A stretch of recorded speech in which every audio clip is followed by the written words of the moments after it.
If the work week is stressing you out and you're searching for a relaxing Sunday morning vibe, then come over and enjoy Sunday mornings with a Cup of Joe with your host, Joey Stacks, as he takes you on a weekly journey for your soul that starts with a relaxing cup of Joe. So if you're in need of some great conversation with a splash of neo soul, then you're in the right place. So tune in as we catch a cool vibe with Sunday mornings with a Cup of Joe.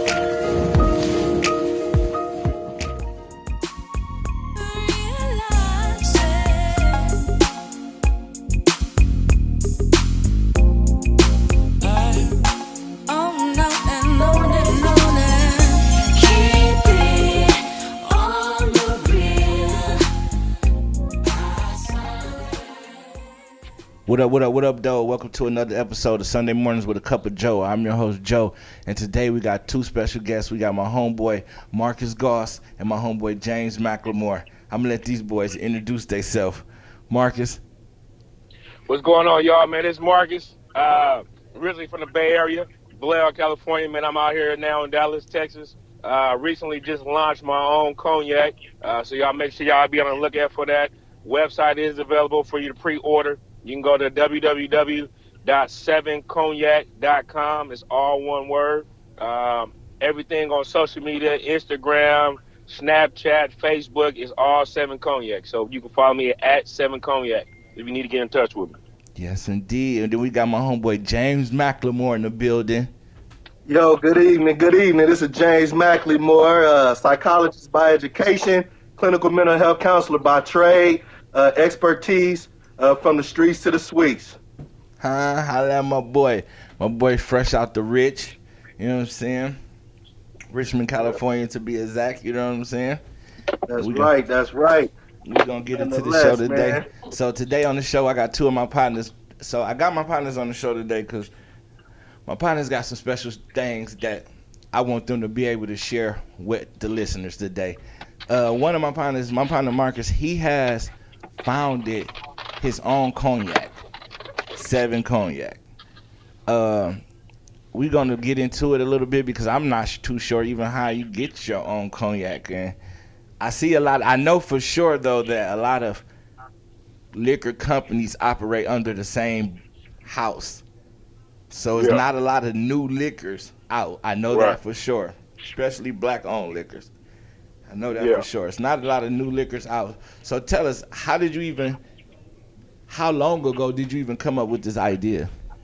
So, man, it's just been always something that I wanted to do. Like I said, man, originally from the Bay, man, so cognac is really like our water, you know what I'm saying? So something that I always drink. I always see, a lot of people coming out with different liquors and stuff, but a lot of them that come out with tequilas and vodkas, and it ain't really a lot of the cognacs out there. Jay-Z put out his not too long ago, and I said, man, that's what I want to do, go get my own cognac. And I was actually fired, man, from a company December 2016, man, and I didn't have no backup, didn't have no savings, and I got my son, so I was like, man, what do I do? But when I was walking around there and I knew I was going to be fired, I just, felt too good. I was like, man, there's something wrong with me being fired and not knowing what I'm getting ready to do tomorrow and how to pay my bills and take care of my son. I should be stressing and stressed out like that. So I was like, man, you know what? I'm just going to take the chance on myself.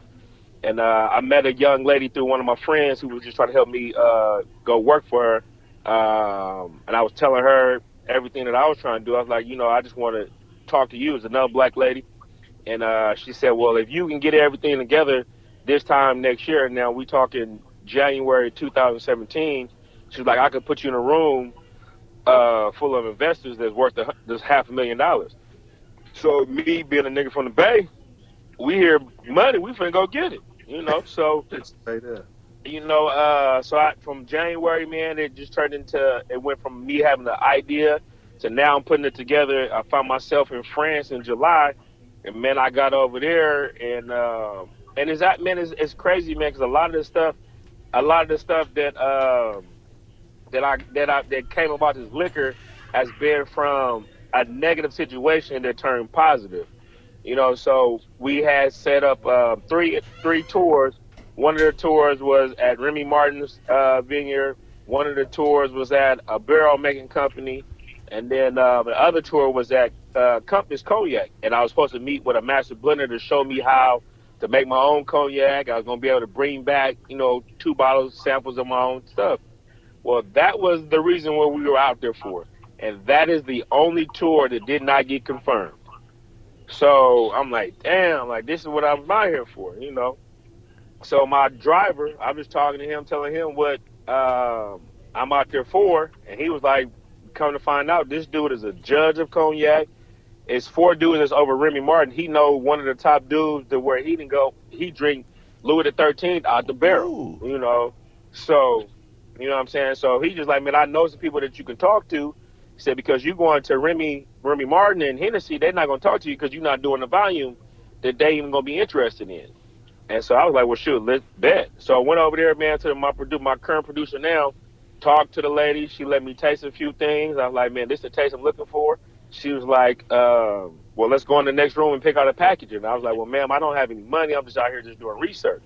And she said, man, don't worry about it. She said, I can send you 1 bottle. I can send you 20 bottles. I can send you 200, whatever you want to do. And so from that point on, man, I just been working, man, just working on the name, working on the logo.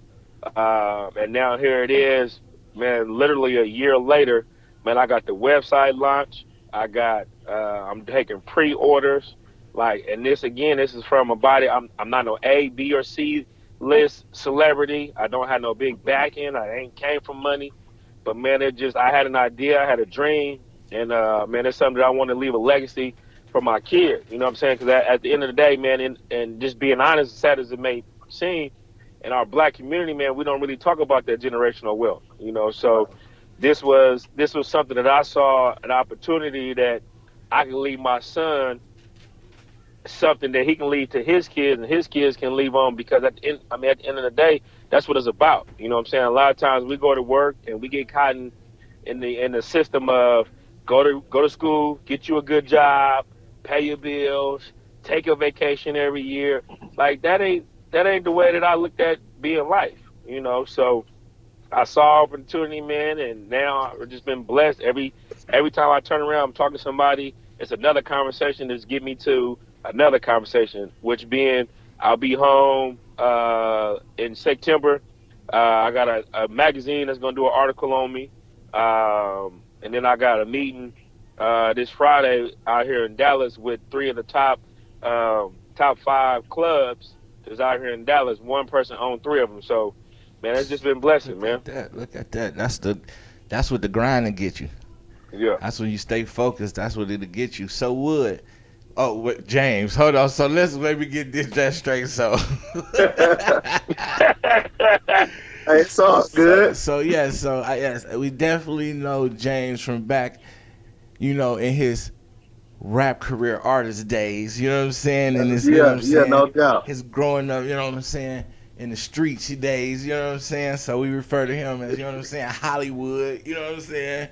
Right, so if you right. hear me referring to him as Wood, that's all that is. But Wood, so let's get into your background, Wood. What is your educational background? Man, my educational background, I started with undergraduate and I actually double majored. Man, when I entered education, I was more so interested in politics. So the school that I went to didn't have political science as a major. So I ended up choosing corrections because I remember being at home, like Marcus said, man, being from the Bay Area, California, money is one of those things that drive us most. I remember seeing some signs on the freeway that was saying 79,000 starting out entry level for correctional officer. And so I had figured that I could get in to do some correctional officer as a correctional officer and help some people. And it would be easy for me to identify with them based on, that's pretty much who I grew up around, a lot of offenders. And so what I did was I just switched up my whole game and I double majored in corrections and criminal justice. So my bachelor degrees is in corrections and criminal justice. And then I went on to get my master's in clinical mental health psychology. And then from there, enrolled as a doctoral student in public health. So that's kind of my educational background. Like I said, by trade, I do a lot of work, with at-risk youth and adult offenders. So kind of sticking to the script, man. helping people that's been I guess victimized by the criminal justice system. Yes, and when later on in the show, we definitely will get into that more because we definitely want to get your views on both of you guys' views on the generational poverty that's passed down through generation throughout our culture. And we want to talk about the Absolutely. unfair injustice that goes on inside the justice system in the United States, Absolutely. especially against black young men, especially Right. black young men. So this is one thing I wanted to get into. So Wood, you from both of you guys, y'all from Northern California. Right. Northern Absolutely. California, a place from the pimps, the players, the hustlers. That's where Right. the Right. pimps, players, and hustlers. And San Francisco, see, since I stay out here now, I like to refer to San Francisco as like the West Coast version of Manhattan. Yeah. Absolutely. You know, Absolutely. like the West Coast Big version. city, man. Real big city. Yeah, real with a lot of stuff going on. With a lot of stuff Yeah. going on. So, and everybody know in the Bay, it's hard. It's hard growing up in the Bay. It's rough times. It may look good, but it's a lot of poverty. A lot of Absolutely. poverty-stricken areas. So let's talk about where you guys grew up at. Um, growing up in the both of you guys grew up in the urban community, the hood.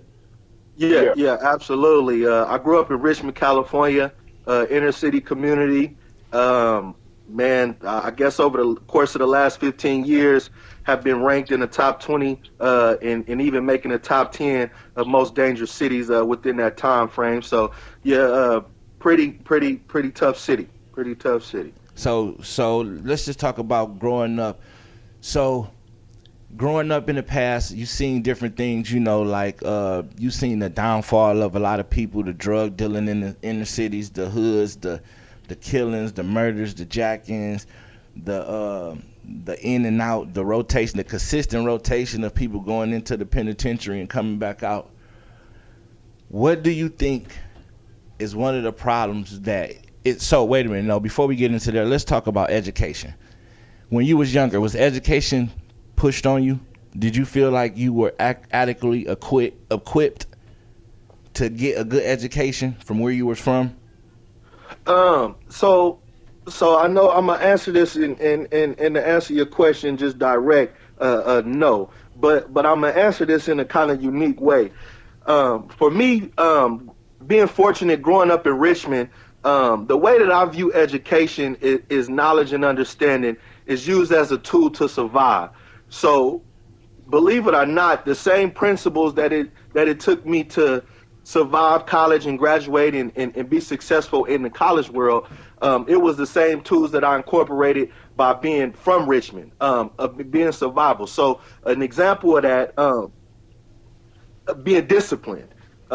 You can't you risk going to jail, you risk being killed, etc. by not being disciplined.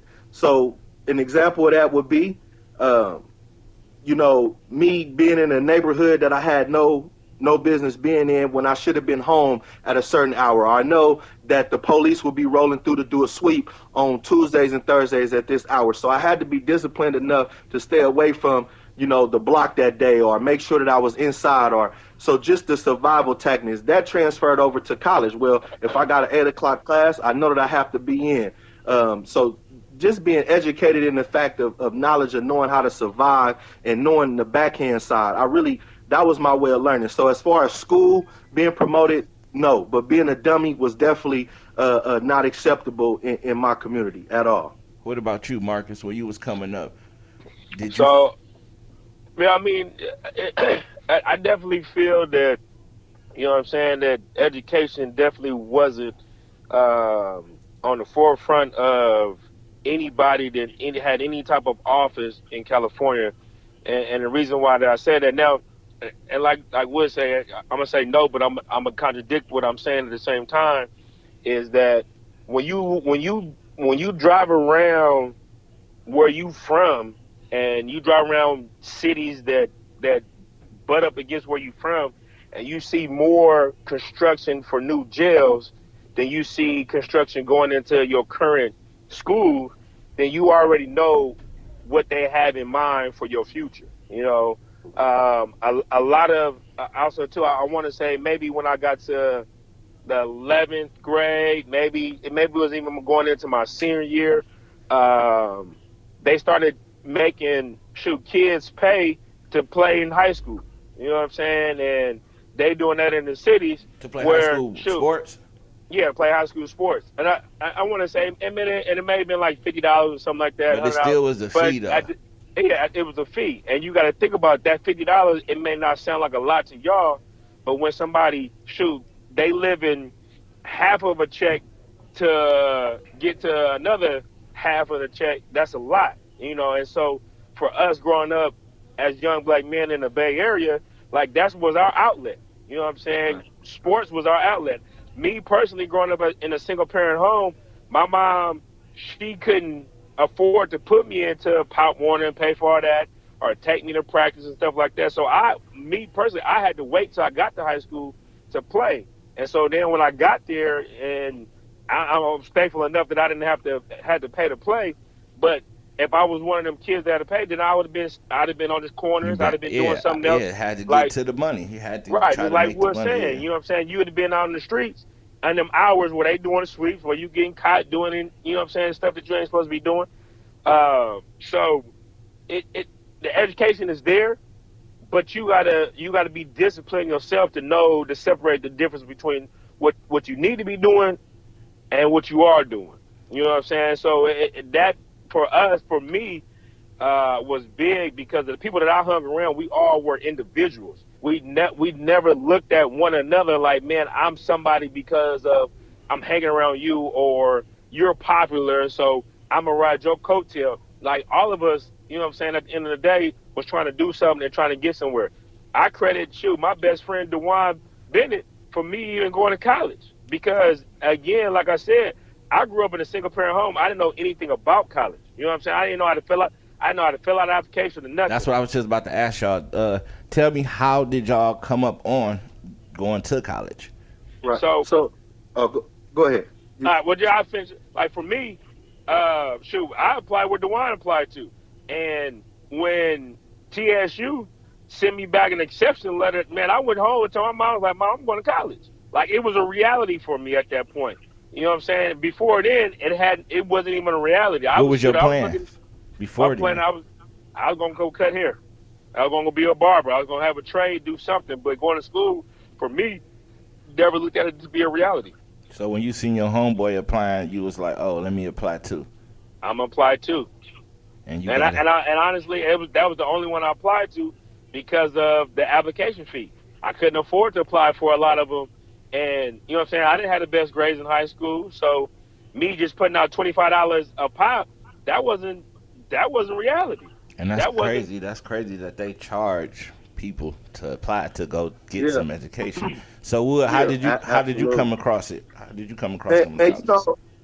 I got a really unique story. I am from Richmond, lived in Richmond. All of my born in Richmond, raised in Richmond, until I left for college. But I did, getting expelled out of Richmond schools. I actually got expelled my ninth grade, second half of my ninth grade year, and kicked out of the school district.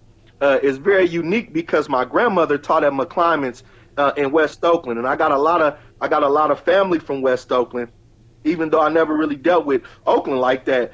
So it was to go to a continuation school within Richmond district, which I could not go to, or go to a crosstown school.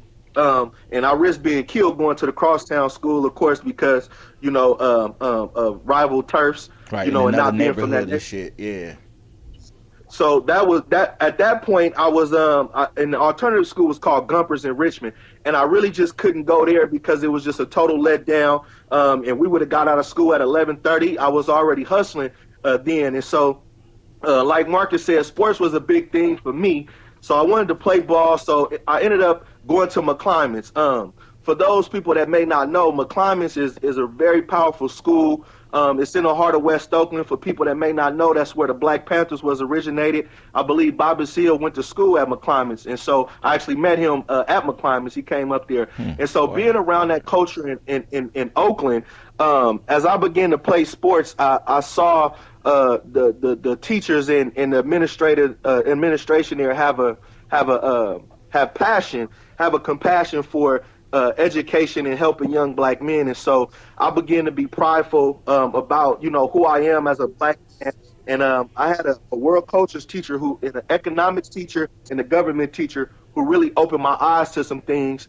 And then we had a famous Coach Carter, Alonzo Carter, out of Mclemore as well. And so playing ball, everybody was pushing for a football scholarship, and that was kind of the status. And once we got around junior year, senior year, it was like, where are you going to play ball at? Where are you going to play ball at? And so at that point, college really became the social pressure within the school. And so because I love sports, I was attached to the school for the education side. So again, like Marcus said, I didn't have the grades, so I missed out on a lot of opportunities to go to college. But my coach knew someone out here in Oklahoma at Langston, and then they offered me to come out there and play football for them, and to get set up there, man. And I just took a chance, man. 18, didn't know nobody out there, man. I wasn't so savvy. And all right, can you hear me?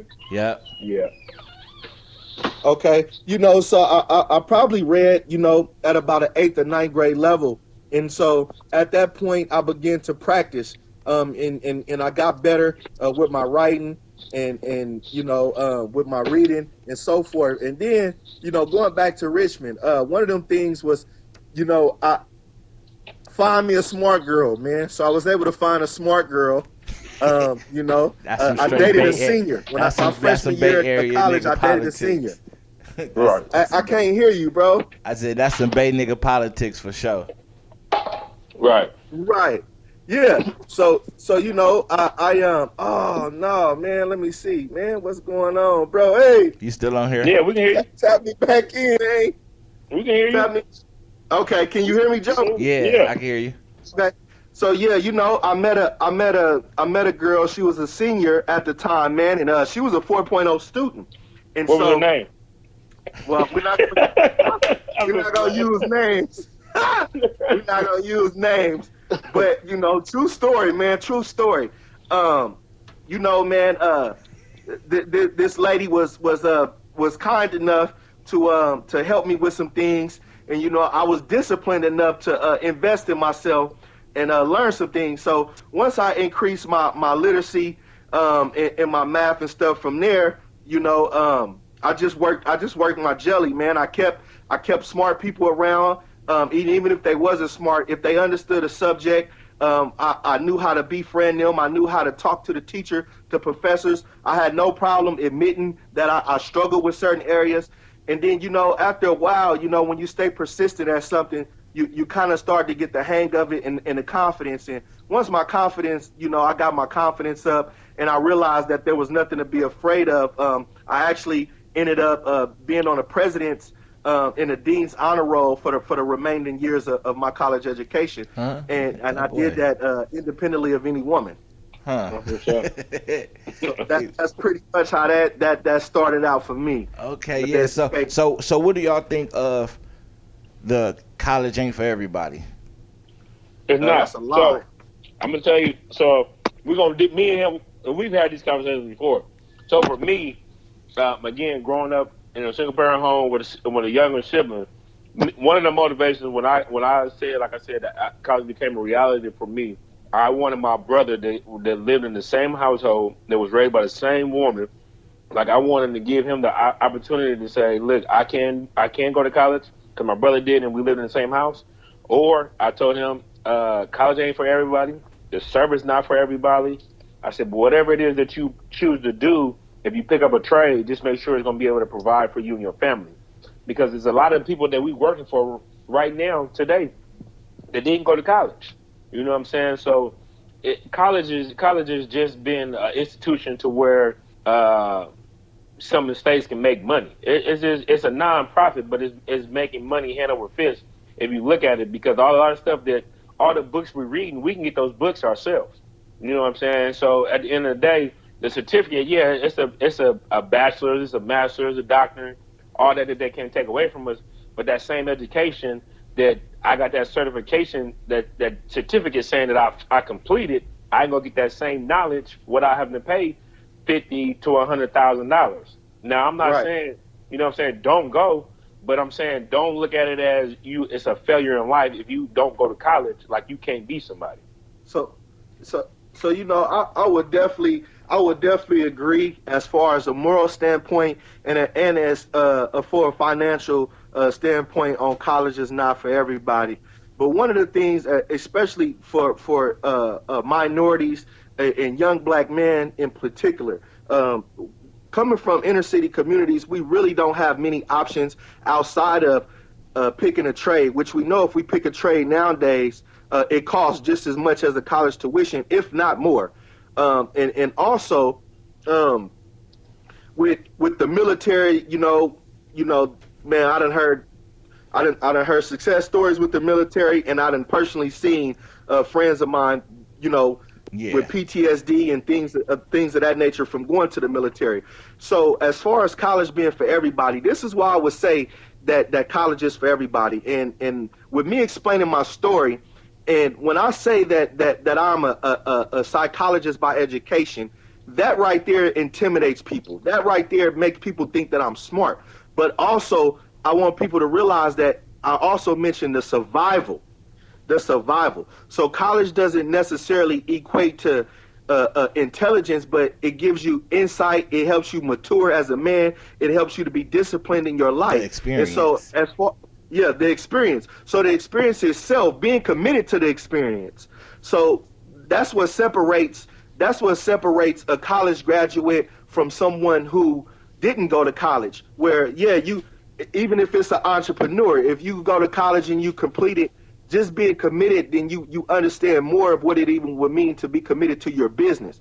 Because we don't have the legacy, as Marcus mentioned, where we have a family member to bring us in and teach us all the things about business and all of the that. So I'm 33 years old, and I'm just now, in the last 2 years or so, understanding tax write-offs, understanding things of that nature. But all of that came from knowing how to ask more questions from the skill set that I learned through college, from being disciplined through college.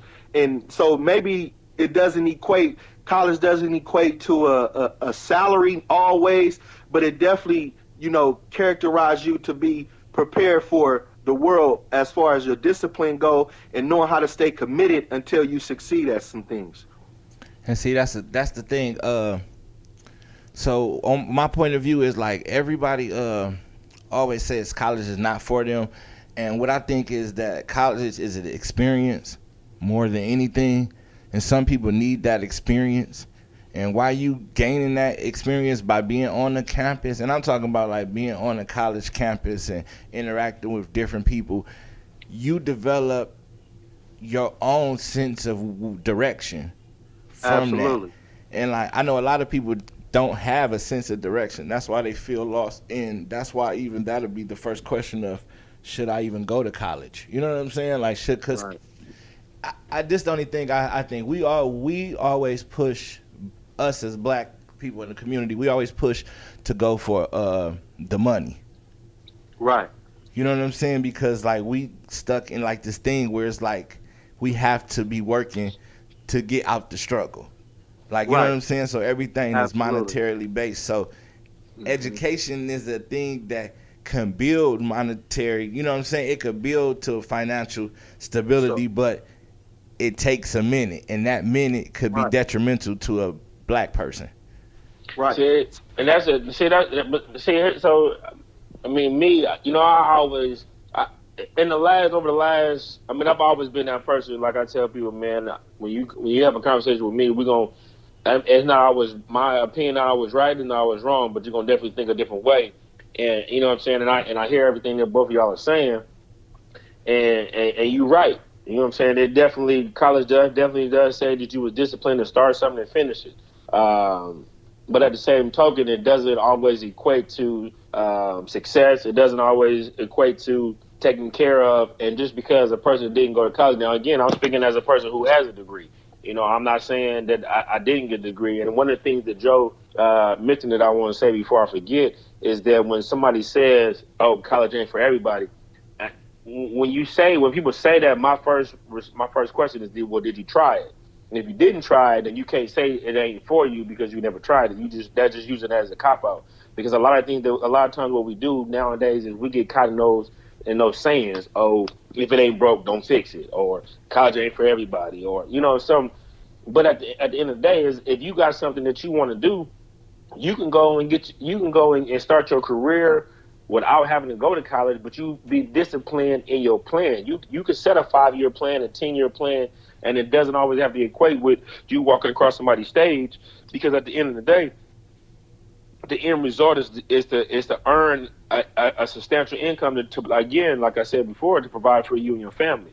Now, I know we always talk about that education is something they can never take from us, but it doesn't have to be with a name across it stating that that's where I got my education. It doesn't have to say California University education. I can go get education today that my college didn't give me, and can't nobody take that from me. But what it is that a lot of people have used, what we're allowing people to do today is use these degrees as leverage or reason to say, oh, well, you're not qualified because you don't have this. I know a lot of smart dummies that graduated from college. And that's why, you're right, Marcus. And I definitely want to make it clear that I'm not saying that if you don't go to college and you're not successful in your career or in your entrepreneurship. But the thing about it is, that's why I mentioned that intelligence is not always equated to a graduation or a degree. The reason why is because you still need applied knowledge. So the applied knowledge go further than what you learned in the classroom. So those are the type of things where, let me give you an example of how this works. So you can you want to be a manager at McDonald's. You have a better chance of being a manager. They asking you, do you have any college education? Whereas maybe 15, 20 years ago, they wouldn't ask that question just to be a cashier. Now, because they understand the commitment to education, you have a better chance of getting that job. But here's where it goes. When you go into a bank and you ask a bank for a loan, they ask you a couple of things. The first thing they'll ask you is maybe what's your gross income, or if it's a business plan, what's your trade line, or what's your product, or what's your tax history on paying that. The second most important thing that they're going to look at is your level of education, because one thing about America is it's a capitalist country, and it's a business. So the degree doesn't necessarily say that you're smart, but what the degree says is that it's basically a fair exchange to the economy to say that we've invested in this person. That's why they have federal loans. That's why they have federal grants. That's why they have public universities and private and state universities, is because that's an investment into you being a person. So when a banker sit back and say, oh, you know what, James is a master level student, what's the chances of him being able to repay me? Well, I know that a master level student makes X, Y, and Z in this profession. So I have a better chance of loaning this person, investing in this person, than I do with someone who coming here with no business trade line, with no experience, with no education behind them. The risk to investment is low. So when I say college may not necessarily could be for everybody, unless going back to the legacy, because it take money. So unless you have a family member with a trade line for a business, good luck in today's time going in there asking them for $500,000, $300,000, or even a $50,000 small business loan to get started, without having a history, a tax ID with the trade line in a business account that show records of capital gains, the bottom line. So, but if you go in there as Dr. Mclemore, then guess what that says? All they want to know is what's your business plan, who is your board representation, because they can invest in a Dr. Mclemore because they know society reacts to the Dr. Mclemore and not just James. So it's a big business in capitalism. Not saying that college is you come there and you get smart and all of that, but it's definitely a tool to help you navigate coming from where we come from, with not having, a grandfather or a father who has a lucrative business, that brought us in, or working for a corporation that brought us in, and so forth. And so that's why a lot of times even you see like you'll see the children of some billionaires that go to college is because that company, the credentialing is needed to run the company, not necessarily to get the profits, but to run the company. So a lot of those companies been grandfathered in, or they've been philanthropists in, where it did not take education at the time for them to be funded. But if you look at today's time and funders, it always linked back to, somebody who had a credit line, a trade line, excuse me, to be able to incorporate that business, for them to get the upfront money to run a successful business. If not, then they just don't use their profit and gains. They bottom line to basically front they working capital, and that's a struggle within itself, because you end up running a business for 5 years, but bringing home $30,000 a year. But you running a business for $300,000, but your take home is only $30,000, because you have to front your own. You have to front your own working capital, because you have no trade line, because you have no investor to put the money up so that you could actually reap the benefits off of your profits to invest elsewhere to increase your stock in company. So I mean, college education, man, it's a lot of tricky things that go along with it, and maybe it's not for everybody in a sense of them getting educated, but in the sense of being able to compete where we from. If we don't have that backing, man, you better have something. Yeah, I look at it as investing in your hustle. Like, I look at it as investing in your hustle, because a lot of times I see a lot of us black people, we kind of get scared to invest in the hustle if we haven't seen somebody reap the benefits of the payoff. Like, you know what I'm saying? Like, we ain't really into, you know what I'm saying, jumping into uncharted territories in certain areas, you know what I'm saying? And, right, absolutely. And the thing I just look at is like investing into your hustle, because at the end of the day, a lot of times they promote going to the league. You know what I'm saying? They like go to the league, but in actuality, the league only got 400 spots. That's it. It's how many niggas in the world trying to go to the league? Like, that's a crazy ass choice to set a nigga up for, to be like, look, nigga, you gonna make it to the, you know what I'm saying? Like, you're gonna make it to the league. That's misleading, man. Yeah, that's misleading. Very misleading. And then when you think about, here's the thing that people don't realize, man. First of all, there's a book out there. I can't think of the author, but it's basically broke. It's 5 years. It's a book. It talks about Damien John. It's the dude that created FUBU. Dwayne Johnson. The Power of Being Broke. Damon Johnson. That's it. Damon Johnson. Yeah, Damon Johnson. The Power of Being Broke. The Shark Tank guy. Well, no. This one is talking. I was just relating this to the athletes. Is say like over 65% of professional athletes go bankrupt after they retire professionally. So here's the thing, right? Here's the thing where we got to look more into, just as African Americans, and knowing finance and money and how things work and sustainability. You mentioned about black people in general always going for the monetary things, because here's the thing. If I said, Joe, I will give you $1 million right now, or I will give you $85,000 a year for the next 15 years, but I'll give you $1 million right now, and you have to salary that out for the next 5 years, guess who's going to have more money in the long run? Yeah. I'm going to have more money in the long run. But here's the thing. People don't realize that $1 million gets taxed at a way different number. Okay? And then your cost of living go higher because you feel like you got $1 million.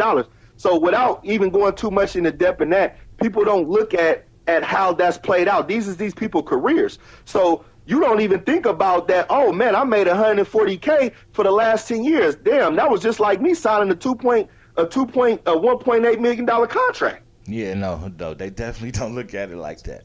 They don't think at it like that. And then they don't also realize is that the debt to income ratio and the power of credit. So if I bring home 140 Guess how much that I can finance? I can finance damn near up to $1 million. See, that's like people don't understand what a record deal is. I got another episode coming up about the insights on record deals, because I hear a lot of people be like, I don't want to work, I'm about to get a record deal. I'm like, what are you talking about? You talking about you don't want to work, you about to get a record deal. So basically, you about to leverage yourself and go in there and get a high interest loan on yourself, on yourself. And so at their discretion. At their discretion, though, they can shelf you at any time. Like, you crazy. That's crazy. You'll go in there and let them high interest loan you $80,000 and act like it was $500,000. Right. You come home and that's the problem, is that, you know, a lot of our people just really don't know, like, understanding how taxes work, understanding how salaries work, the return. Like I'll give you a perfect example, you know, of just knowledge in itself. Okay, so we're talking about college right now. If you ever think about it, college give you, I could be wrong with this number, don't quote me on the number, but college will give you $50,000 for undergraduate. That's in loan money if you qualify being poor, right? That's somebody giving you $50,000 to get kick-started on your life. So you think they would give you $50,000 if they didn't know that you can get on your hustle and go make $50,000 and pay them $50 on their $50,000? Because they want it back for real. That thing be shit. But here's the thing. They want it back they do want it back. But here's what I'm trying to tell you. America is designed for us to be in debt. Period. Yeah, for sure that. So we have, watch this. America's in debt, and the Federal Reserve, the one that print the money. True. Think about that. So there's good debt and bad debt. Managing debt is something that black people don't understand. So you might say, why would they give me $50,000? Well, they gave me $50,000, but they only asking back for $50 a month. $50 a month. So I have go ahead. So the thing is, you'll be in debt to them, but as long as you're in debt to them, guess what? Their company is worth billions, meaning they can borrow more because their credit line has increased more. That's capitalism at its finest. That's how America does. That's how we $3 trillion in debt, and they can keep buying more because they making the payment. Yeah. So black people got to realize that, oh, okay, well, if they're giving me $50,000 and I would have to pay them $50 a month, but I can make $50,000. But watch this. What if I take that $50,000 and then I say, okay, this year I'm gonna save $10,000, and I go do a small business and I run a small business, then I do all my tax write-off on $50,000 income. Now I don't have to pay them nothing. Now I don't even have to pay no taxes on my income because I ran the money through my tax ID. True. And I'm getting write-offs. And if I got kids, if I got property, I'm gonna get money back. See, these are the things that we don't know. We just think about monetary value. Give me the money. Give me the money. But we ever wonder how I hate to say white because there's black people that do this as well. But we always wonder how white America thrived, the middle class. You know, when you see an old white man and he got you in Cali, you see them and they got a beautiful home that's, $900,000 or $1.5 million. You like, man, how do they afford this stuff? But you don't even realize that the drug dealer next door or the scammer next door actually have more cash than them. Right, for sure. But the difference is locking into the equity. Lock it into the equity. If you build your financial portfolio, meaning that, watch this. If I make $140K a year, right? Let's say my take home is about $8-9 a month, right? What if I just put $3,000 to $4,000 of that back into a business where I'm gonna get the write-off, so I ain't got to give it in taxes anyway, because I set my small business up. What about the Benz that I want to drive? Instead of me going to the car lot trying to get a loan for the Benz, how about I finance it and how about instead of financing it, how about I lease the Benz because I got $4,000 down and then I'm only leasing it for 32 months. But guess what? I got this under my company name, so that's a direct write-off back to my pocket. Every mile that I put is a direct write-off. Insurance that I pay on it every month is a direct write-off back to my pocket. See, these are the things where we see a doctor pull up in a Benz, we think he went and dropped 100K, like Kanye West say. He was being sarcastic in a song. He said something about the boy. I seen something in a Rolls Royce. The only difference, his was rented. His might have been rented and mine was tenant. Yeah. What people don't even realize is that's the smart thing to do. That's what middle class do. And guess what? The other portion of that, they take, how much food does it take a month? How much gas does it take a month? So when you get to talking about over 100 and some K, you paying $4,000 to a mortgage, right? So, you got this big, beautiful home. People think it's stupid. But guess what? That's equity, fool.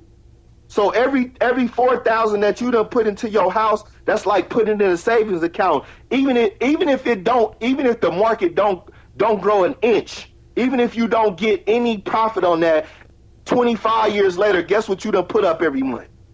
$4,000. See, so the same as much as you, Huh? I said that's the same as much you've been paying on the mortgage. Yeah, but you living for free. Yeah. So now you done lived in and that's saying if the housing market don't even rise, that's like you putting back 4 racks, but you done lived in this big house. So how much does food cost? I just told you how to drive the Benz for free. So all we're talking about is a couple of shirts and some shoes and some vacations. You can manage that on $3,000 with free money. If you lock 4 into your mortgage, if you lock 3 into living expenses and put the rest, into your company, bro, you can flip the money.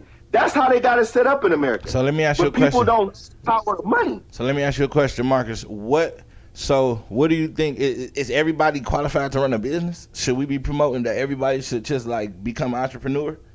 Because I be seeing that everybody, especially in the black community, that's everybody go-to line. Like, I'm gonna own my own business. I'm gonna own my own business. And true enough, that's like a good thing to promote owning your own business. But I wanted to ask Marcus, since you definitely an independent business owner, like, is that for everybody? So I'm gonna say, just with America being ran on small business, what I'm saying, is something that everybody should shoot for. Going back to just investing in, what it is you're trying to do. I don't think you shouldn't just go and start a business and not invest in the know-how of running business, because at the end of the day, you are getting ready to be over somebody's career, somebody's future. So you definitely just want to be able to pour back into your employees. But I always say, because by trade, I'm a barber. A lot of these barbers out here, they have it misunderstood of being self-employed and being a businessman. So they think it's just cool if I just work for myself. Well, at the end of the day, yeah, it's a difference from working for yourself and then working for your clients. A lot of times I get new clients just based off of barbers not respecting people's time, because at the end of the day, people make appointments so they can go in and get out because they got other things to do. And then you got some people that come in there and just sit and wait, because they don't mind waiting. But you showing up late, or you not, or you running behind every time they got an appointment, like, that's not good business. So I would say, if you're going to start a business, if you're going to be an entrepreneur, like, you have to understand the difference of people's time. You got to understand the difference of, how to manage people, not to, not to throw your weight around. Oh, I'm the boss, I'm the CEO. Man, a lot of my cars that I have don't even say CEO on. You know what I'm saying? Yeah, a lot of people, because I just see that in our community. A lot of people want to own their own stuff, but I don't know if it's for the right reason. I don't know if they're qualified to. Should we be passing down the knowledge of owning? Because, okay, for instance, how now, it's not popping, but it is popular to pass down the so-called real estate knowledge, how everybody is big on, like, flipping the house knowledge, but everybody might not be qualified to be a real estate investor. You know what I'm saying? So I'm gonna tell you. So here's where I would challenge that statement respectfully. Is that it's not that they're not qualified to be a business owner, a real estate flipper. Is the question really is, are they qualified to be disciplined enough to be what it wants to be? Because, the big thing with us growing up, we all born in the 80s, raised in the 90s. Everybody wanted to be Mike. But at the end of the day, are you disciplined enough to be Mike? Mike shooting 200 shots before practice, 200 shots after practice. First in, last out type deal. And the one thing that I listened to a motivational speaker that I never really even just paid attention that Mike did it until just looking at the videos. A guy by the name of Eric Thomason, he pointed out when Mike won the championship, he was worrying about the next year. Okay, I got this one. All right, I celebrated. I'm done.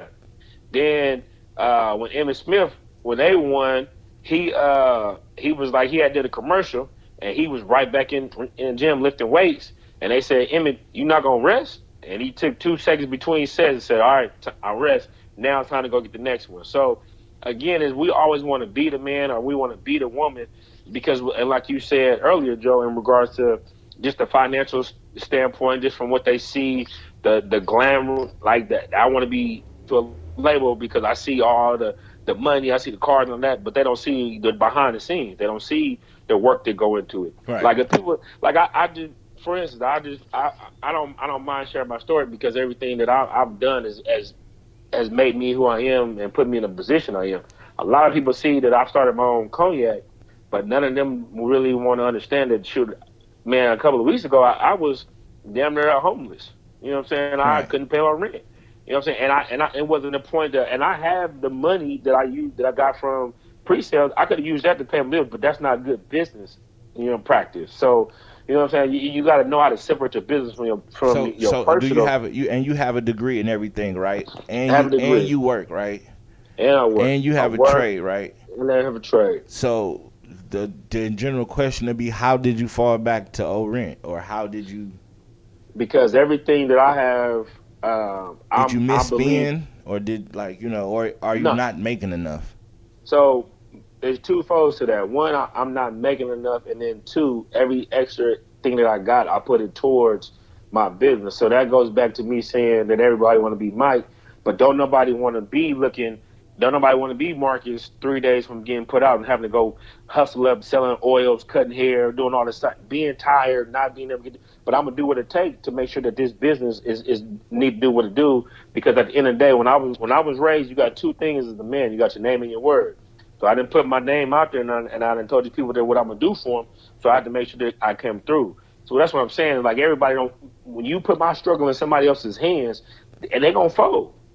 You know what I'm saying? I may be sitting with the lowest hand at the poker table, but you know what? I'm gonna play this hand because I still think even with this weak hand in my hand, I think I got a better hand than you got four of a kind sitting over there. You know what I'm saying? So not to mean to cut you off, but so what do you think of people? So I live in California now, as everybody know, and it's very diverse out here. Right.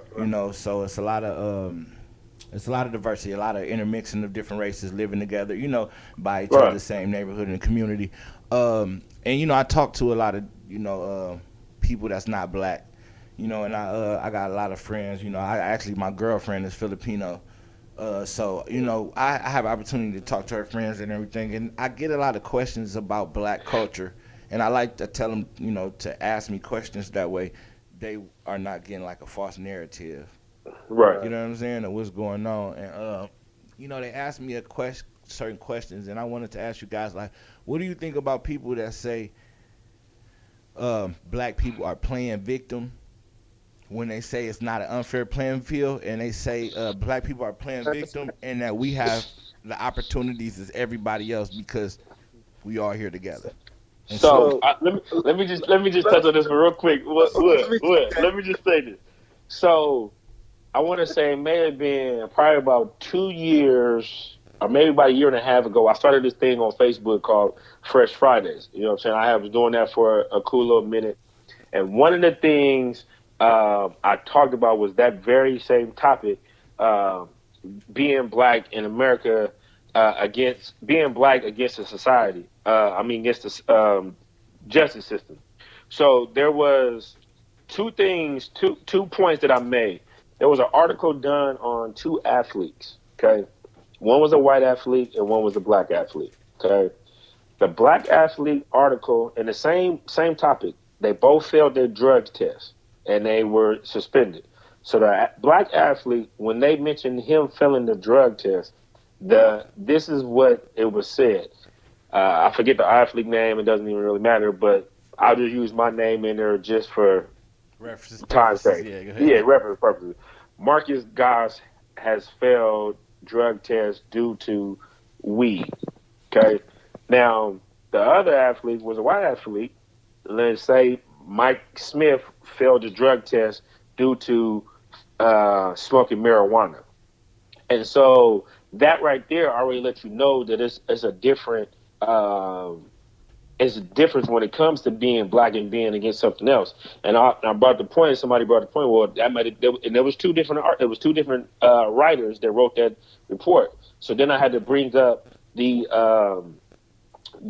case with the young man, the young white man, and the young black man. Both of them killed families from driving drunk. And the white kid, he killed four. Now, four people would die behind him driving drunk. Okay, and I forget his name. It's been some time. But then the black kid, he killed one person. And I'm not saying that one person life meant more than the other four. That's not what I'm saying. But the sentence that was handed down to the young black man is that he was sent to juvenile hall and was going to be tried as an adult once he got to a certain age. The white kid, he got sent to a rehab center. Now, a lot of people will say that might have been two different situations. It was the exact same judge. After he handed down the sentence to the white kid, he retired. He got off the board. Now, of course, that might have been due to some other things, but that goes to show that we don't play from the same field that everybody else play from. They fear us, so they try to put us in a situation to where we get institutionalized by being in jail, or we can't do certain things because we have a felony on our record or things like that. So they try to have a reason why I didn't get picked over Mike. Well, Marcus, you have a felony on your record. Mike doesn't. That's why it was. Not because Mike's white and you're black. No, that is why. So it definitely is a difference between being black in America and being anything else. What you got to say? Because the thing is that I hear a lot of people not being in tune with how long ago slavery actually was, or how the everyday opportunities Yeah, that's the is less. dumbest thing ever. Yeah, I don't understand. But see, We're a lot living in modern day slavery. And look, listen, I'm gonna let Wood talk because I can really go in on that one because that's the dumbest thing ever. That's the dumbest shit I hear. no Slavery was 400 years ago. Motherfucker, I'm still living in slavery. people don't understand that. So, I mean, man, this is a double sword question, by the way, man. Do you feel like you've been playing victim because So, here's the thing, man. I'm a Kanye West for a minute, man. So pardon Man, me tell if the I truth, do. man. Forget Kanye West, man. Tell the truth, man. Yeah, Tell yeah, the yeah. truth. That's what I'm saying. That's what I'm saying. Make I'm gonna have America to great tell my again. truth. I'm gonna have to tell my truth, man. I'm gonna have to tell my truth. Uh, as a black man in America, I'm definitely aware of racism. And when I look at things and when I view things from a holistic standpoint. And so, not to say that the black struggle is the same as anybody else struggle. So I'm aware of the racism. I'm aware of the social injustice. I'm aware of the modern day slavery. I'm aware of the past slavery. I'm aware of the things that occurred, within our race. But I'm also aware of the black culture. So I don't live my life personally from a victim standpoint.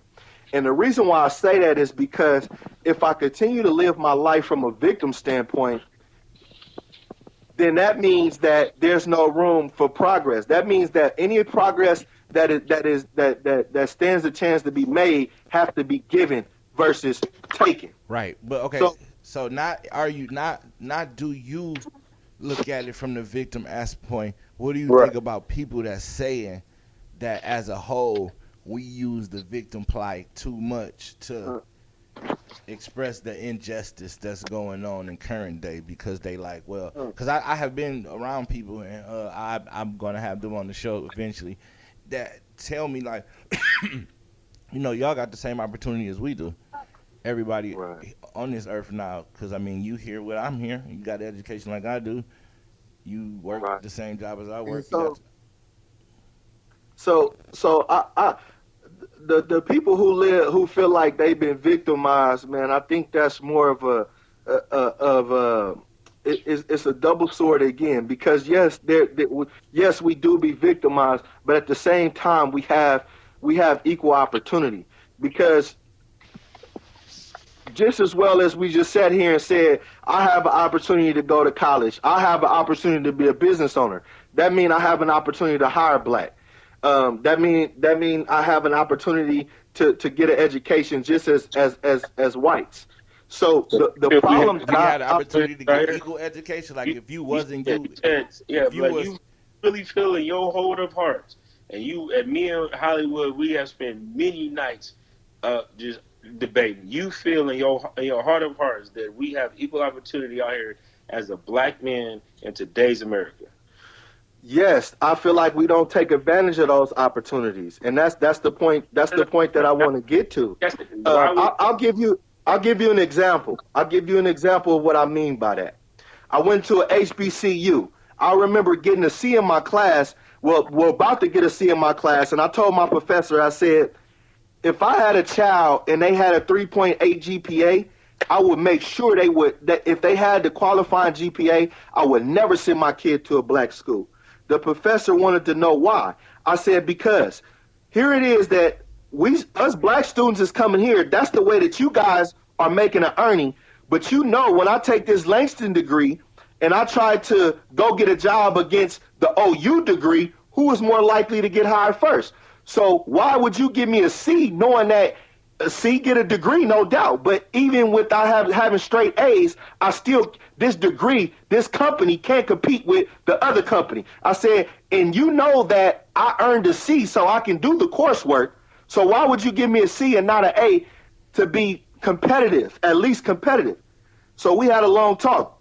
Long story short, he understood what I was saying, but guess what he was held you to? deserved the grade you didn't get. Like Yeah, you thought you no, you wanted the grade you didn't deserve. absolutely. See, that's the problem right there is because see that tricks people mind because in the black people mind we say you got to work hard, you got to earn it, but then we turn around and say white supremacy. But we got the chance to have black supremacy Nigga, how did you because want an guess A what? and you got a C? You Yeah, can't you got do an A, but you earned a you C. can't do it turning the C on the paper, but then be like, look, Like you really just you took So the bait listen, mentality and hold you up, really hold up, started flipping hold it. up, hold Like up. you Now who flipped told you? it. Watch this. Just hear me out, y'all. Who told you that rule? Who told me what? Who taught you that? Told me Who what? taught you that? what rule Told me what? that you that Who taught you the rule that if I earned a C, I'm supposed to get a C? Who taught you that? I don't know. That's the rules of the shit. The collegiate But school but ground guess rules. what? But watch this. That's the rule that has been taught by authority. Authority being white majority. But guess what? When they get a C, guess what they give their student? A A. And then we turn around and say it's white supremacy. Just like you gave the example about the two black, just how you gave the example of the white kid and the black kid sitting on trial. What if the black judge that earned that position of judge, what if he gave him the same supremacy as the white boy, as the white judge gave the white kid, instead of being held to the same That's the more. standard? I look at that more as just like unfair shit. That's like just unjust shit. We talking about more like Yeah. consistent overall opportunities for like blacks because So No, here's where no, I'm here's where I'm that's what I'm jumping with what saying. you talking about with Joe, OU. Like Joe, my this is first what I'm job. saying, Joe. Hey, This is what I'm saying. This is what I'm saying is that the opportunity that we're talking about is we're looking for that opportunity to come from majority. So we saying why, example being, why want white people hire more black people? We don't have the same opportunity to get a job like white people. But what if the black business owners hire black people? Then we would have just as the equality in that, and we wouldn't have to depend on them to give it to us. Right. So, I mean, that's the whole thing is that, you know what I'm saying, we've got to pour back into our own, which again that goes back to accountability. So when you ask me, do I got the opportunity to go to college? Yes. Do I got an opportunity to be a business owner? Yes. Do I got the opportunity to be a president of the United States? Yes. Do I got the opportunity to be a heart surgeon? Yes. Do I got the opportunity to be Supreme Court Justice? Yes. Do I got the opportunity to be a real estate mogul? Yes. Do I got the opportunity to be a billionaire? Yes. All of that is equal. It's here. It's live and direct. But we continuously look at what white doesn't give us to say that it's in balance when we can bring balance within ourselves. But we don't have that balance. We don't have that. We're not in that position at the moment. So currently, right now, until we get into a position, we are. That's knocking what Dr. King and them did, bro. But this is what I'm gonna call you out on, though, because you said, do I have the opportunity of being president? Now I need you to be straight 100. Before Obama was president, did you ever think that you could be president of the United States? Yes, because I thought forward, bro. Not me personally, because that wasn't in my path. That's not what I wanted to do. But I did believe. Listen, I'm answering you to say I believe the black man could be president. You guys don't realize that a black man changed the whole Western culture. They changed the whole Western culture and how we look at democracy. Black people did that. Not a lot of people did that. Thought that it was possible to be a president until Obama became president. You didn't. You didn't. I believe that we can. Listen, bro. Listen. I just said I'm not one of them people. I said America, if you look at America, not everybody thought that it was possible to be president, because the first thing that somebody said when Obama was elected to be president was, now it is a possibility that I can be a president as a young black kid. Now our kids can look at that as a respect. Watch this, bro. There has never been a Jewish president, bro, and the Jewish run the whole law, legal, and religious system in America. And there's never been a Jewish president. I think that not everybody got to be. You can be the first of anything. Everybody waits for that train or that bus to pass by for it to be a reality.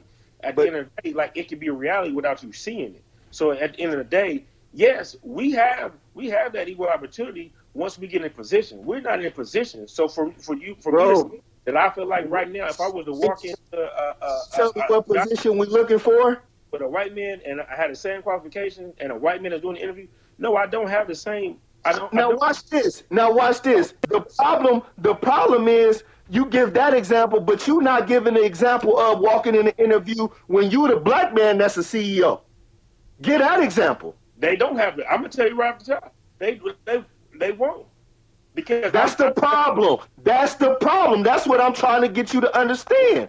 Because you're telling me, listen, bro. Listen. I'm saying that the opportunity, the equal opportunity that's given, relies within our own self. It doesn't rely within another race giving that to us. If that's the case, we have already done that with civil rights, with voter rights. That's on the Constitution. That's on the law of the land, bro. We already got them rights. So we're not just talking about overall everything. We're not just talking about stuff that's written into the Constitution. We're talking about the gray areas. We're not talking about the black and white. We're talking about the gray. This is what I'm trying to tell you. Are you asking me, do I feel like a white person would treat me equal? Because that wasn't the question. We talking about you getting pulled over at night. Yeah. Do you feel like if a white person got pulled over at 10:30 at 12 o'clock midnight, that they're gonna have the same feeling that if as the black man is getting pulled over at 12 o'clock midnight? It depends on the demographics. It ain't no depend. You think your little cousin in the hood? Video footage of a white man fighting two police officers in a fast food restaurant. He getting tased, pulled the tase out of him, and then they still trying to wrestle him to the ground. But now here it is, you got people, black man that's sitting in a wheelchair that can't even move and paralyzed and is getting killed. I can show you a man that's sitting out in New York, he just sitting there and he can't breathe and getting killed. We don't have the same. We're not equal. So listen, Listen, bro. Listen. So every example that you have given me has been an example of a white person treating me equal. Not treating you equal. Yeah. No, Not you White yeah, said person treating me not treating equal or you not. I'm asking you for an example of a black person treating me equal. But your thought is supremacy. You thinking like the white boy. no. no. So we okay. When I So get so do you listen, feel like? Do you feel okay? So we was just talking about education, right? Do you feel if you were young black, if you were you but young in the hood, do you think you got the same chances of education as the white kid? absolutely not. Why is that though? Because of my classism. Not necessarily my race, but because of my class. Okay, now see, now that's the thing. So okay, I understand what you're saying now. So a lot of things that goes unjust now is confused as racism, but is a classism thing. Yes, I understand that. That's one of the classism is one of the reasons why I don't understand why a lot of whites and other races that's poor don't understand the struggle from black people because Because like not a class. It's because of the history. because if you a poor person, you getting treated damn near like they racist against you, but you don't even know that because you thinking that it's a thing just based towards us, but it's a So classism thing also. Like yeah, absolutely. So watch this. Watch this. This to show you that not necessarily everything is racial related, even though things are racially motivated. Don't get me wrong. Example: if I'm in the hood, who more likely to shoot me? A police or the crosstown rival? Let's be real. but see, the thing about that is, now, see, now I understand what you're saying, but understand this. That's like when people be like, "Oh, what about black on black crime?" yeah, Like, that nigga, Watch it's this. but look, but What if I was in a white hood? What if I was in the white hood? if you was The white, same thing gonna happen. if you was white, you might have opportunity to get killed by a white crosstown rival. Exactly. So that's a classism issue. So nah, now Yeah, you're looking at no, it holistically. but no, I'm talking about no, not the no. classism and the Before you even racism get are to two different class, issues. before you even get to class, so I mean, if that's the case, I mean, no. So now that's the thing about that issue that I was talking about. It's very gray area when you start talking about True. classism because you can slide racism in there. You know what I'm saying? Classism is me Yeah. not getting approved for a loan because of where I'm living at. Me getting killed is a racism A thing. racism issue, Me yeah. me getting an unjust uh, sentence is a racism thing. It's not a classism thing. Like So I let me. get it. So watch this. Everything is So not a racism so thing. let Everything is me not ask you this. everything is Let not me a ask black you and white this. thing. But at the end of the day, you got to Answer realize, this for as a me. black Answer this person, for me. black person in America, here's where I'm gonna tell you that Walmart is one of the biggest companies in the world. Walgreens is falling behind them in the top. They had lawsuits from if you were a black woman at the time that Walmart was dealing with lawsuits as well as Walgreens, you was promoted heavily because black women were getting overlooked purposely. So for you to tell me that it's a classism thing, I can't agree with you when you got too many documented instances out here of it being a A racism race thing. thing. So listen. I'm not saying that racism doesn't exist. I never said that. What I'm trying to communicate here is that you only looking at it from a victim standpoint. No, I'm So not. going back to your yes, because watch this. Let me ask you this. Let me ask you this. Is there white people that's killed by cops? Yeah, Yeah. Okay. Oh, okay. So wrongfully, hold wrongfully, on, no, hold on. no. I'm You answering the answered question. yes. So what But motivated them to be killed? their Why did actions, they get killed? their actions. Okay. So there have not been any discrepancies on white people getting killed, on white people getting killed. So it's been more black than white. Now you're talking about more, but it's still occurring. But it's not something that you fear as a white man leaving your house that you're gonna be killed by the hands that are supposed to protect you. That's like you saying that if you go to your mom's house, that you're gonna be that you fear that she's gonna kill you versus you going to your wife's house. Well, no. That's just like saying that I fear that I will be killed in Richmond before I will be killed by a cop pulling me over. But that's No, totally that's different. nothing. That's reality. Man, That's the world that we live in. We're not talking about crosstown robbery. We're not talking about gangs. We're not talking about turfs. We're talking about the hands that are made that they sworn in to serve and protect, not serve and kill. There's a different situation. So watch this. So watch this. What about, is there black police officers? Yeah. Okay. Is there black? Hold on, hear me out. Is there black prosecutors? Is there black judges? Yeah. So what is their role in bringing equality into the police force? The same role as it is for everybody that comes in there. But why do you think they don't take on that role? Why they not advocate? Why they don't advocate for black people? I can't speak for them. I don't know. But you can speak for the people that's not police. I'm speaking for the things that have happened. I'm speaking for facts. I'm not speaking from a right. But you can't be just speaking for facts because there's black people, there's black cops that actually stand up against injustice. There's actually black judges that stand up against injustice. Okay, so now you're talking about from what you're saying is like if I said that all cops were bad. I'm not talking about that. But as far as from a documented standpoint, there have been more hands that have killed black men that are white than they were black men that have killed black people. There's been more white hands as a police officer to kill black than there's been more black hands that kill white people. So at the end of the day, I hear where you're trying to go with this. Yes, we have an obligation to the things, but at the same time, I'm not going to throw away my obligation and just forget the fact of what's actually going on in reality. When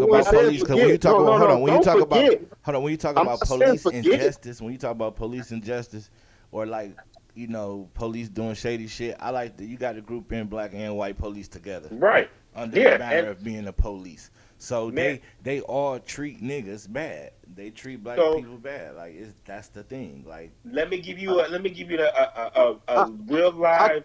I can agree to that. Now we're talking about outside. Now let's talk about outside the police. So listen, I have at the time, my son is currently now 5. At the time, I want to say he was 3.5, maybe going on 4. We were at Raising Cane's getting something to eat, and it was a black officer. And I said, MJ, what do you do when you see a police officer? He said, run. So the fact of the matter is, that's bad on you, bro. That's bad parenting for you. That's bad parenting for you. So you saying that, you speaking out of turn. You don't even know what I was getting ready to, how I'm finishing that. You quick to say that's bad parenting because that's something to go to. But at the end of the day, as a man, when I told him, no, that's not what you do. You respect the officer. I told him in respect. I teach my son how to respect. At the end of the day, what I'm saying to you is, as a black man, as a black person, you see those things going on. It's going on around you. So at some point, kids are sponges. So I don't care how great of a parent you are, you can't shield your child from the world. It's going to happen, and they're going to pick it up regardless of how good or how bad of a parent you are. And but for me, at the end of the day, I teach them on that. You have to educate them. You have to educate them on. You said what? You have to educate them on that. At the end of the day, this is a 4-year-old person. There's a lot of things that you're going to educate your child on, and they're going to come to you before you even got a chance to educate them on that. So as they learn from just in the world. Yeah, you're a new parent right now, so this is your first child. So at the end of the day, just I'm raising nephews. I'm raising nephews, and I had to raise myself. So let's get back to what we was talking about. Because look, at the end of the day, like you're gonna find that's different from raising your child than raising a niece and nephew. And it definitely is. No, it definitely is. It all costs money. But it all costs money. No, it's different. No, it's different. It's real different. The level of the teaching. No. You can parent kids without being a biological parent, bro. So you're wrong about that. No, you can, but when you can, but parenting your own kid is different. It is. It's definitely different. Like, so you would know that though, because like before I had my kids, I raised little niggas all the time, but it wasn't until I had my sons that it's a different outlook on a lot of things comes with raising your own kid. The parenting style uh, changes. You know what I'm saying? There's a lot of things that you might have thought goes one way and that you might have been doing one way. That when you get your kid, it can't go that way, and then you be like, oh, bro, it's a lot bro. of, and it's a lot of inner struggles actually. All of that's taken into accountability. But again, Uh, I definitely understand about learned behavior. So for my nephews absolutely they see stuff about police and especially coming from I have a 4-year old who was scared of the police. All we had to say was the police coming here start crying. But after spending a year with me, guess what? Now he looks for the police. Oh, look, there go a police officer. He's happy about it because he have a different perspective of it. So so you have to go go ahead, ahead. go ahead. As far as police, one of my jobs, I was just in charge of diversity inclusion, and you can Google this because it was all over the radio and made news articles. I just did the hiring for Oklahoma City Police Department and Fire Department for Black diversity and inclusion. As a Do you black man, think you feel this way because of your experiences with stuff like that and you being involved with? I feel that way because I see both sides now. So being from Richmond, where I had to swallow dope and I was chased and my house done been raided, I done beat up by police, I done been lied on So by okay, let police. me ask you a question. So So you I experienced police understand that. brutality? Huh? Have you experienced police brutality? Have. Yes. So Yes. do you think that you experienced some of it just because you was black?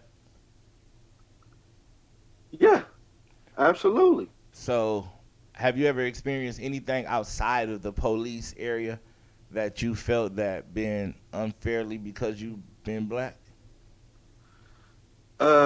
Yes, I have. So how could you be like it's you don't see it not being fair, or you know what I'm saying, that you seeing it that Right, everybody have the and I same opportunity? get what you're saying. I understand, and that's why I said for me, I look at things holistically. Because let me give you an example. I'm from California, so I never really experienced racism outside of even police, right? Right, right. But guess what? I experienced classism. So for black people who had money, they treated me like shit. They treated me worse than white people treated me. Okay? They're black. So the emotional abuse the displacement in this world that I felt, guess what? Guess who took the life of my cousins and my mom and my close relatives? It wasn't the hands of a cop. So I just can't erase that and personalize the victimization of the police and not categorize it all to be the same. Right. Okay. So what about not the police? Let's leave the police out of it, right? Let's leave Okay? the police out of the unfair and unjust conversation. Now let's Okay? talk about everything else just all around in this world today. You saying Right. that we have an equal opportunity, that you feel that black people everywhere, because like you just said, you don't feel like you'll be getting an equal education if you're from the hood. Like, can you get an equal education as somebody that's from the burbs or somebody that's white? Probably not. No, no. And And that's a, so, so and that those are the little things that I'm talking about. Like, why? Why? What about that? Like, what about the fact that those things aren't equal and that should be equal? okay. So if that's the case, then we need to live in a communist world. But that's not gonna Where happen.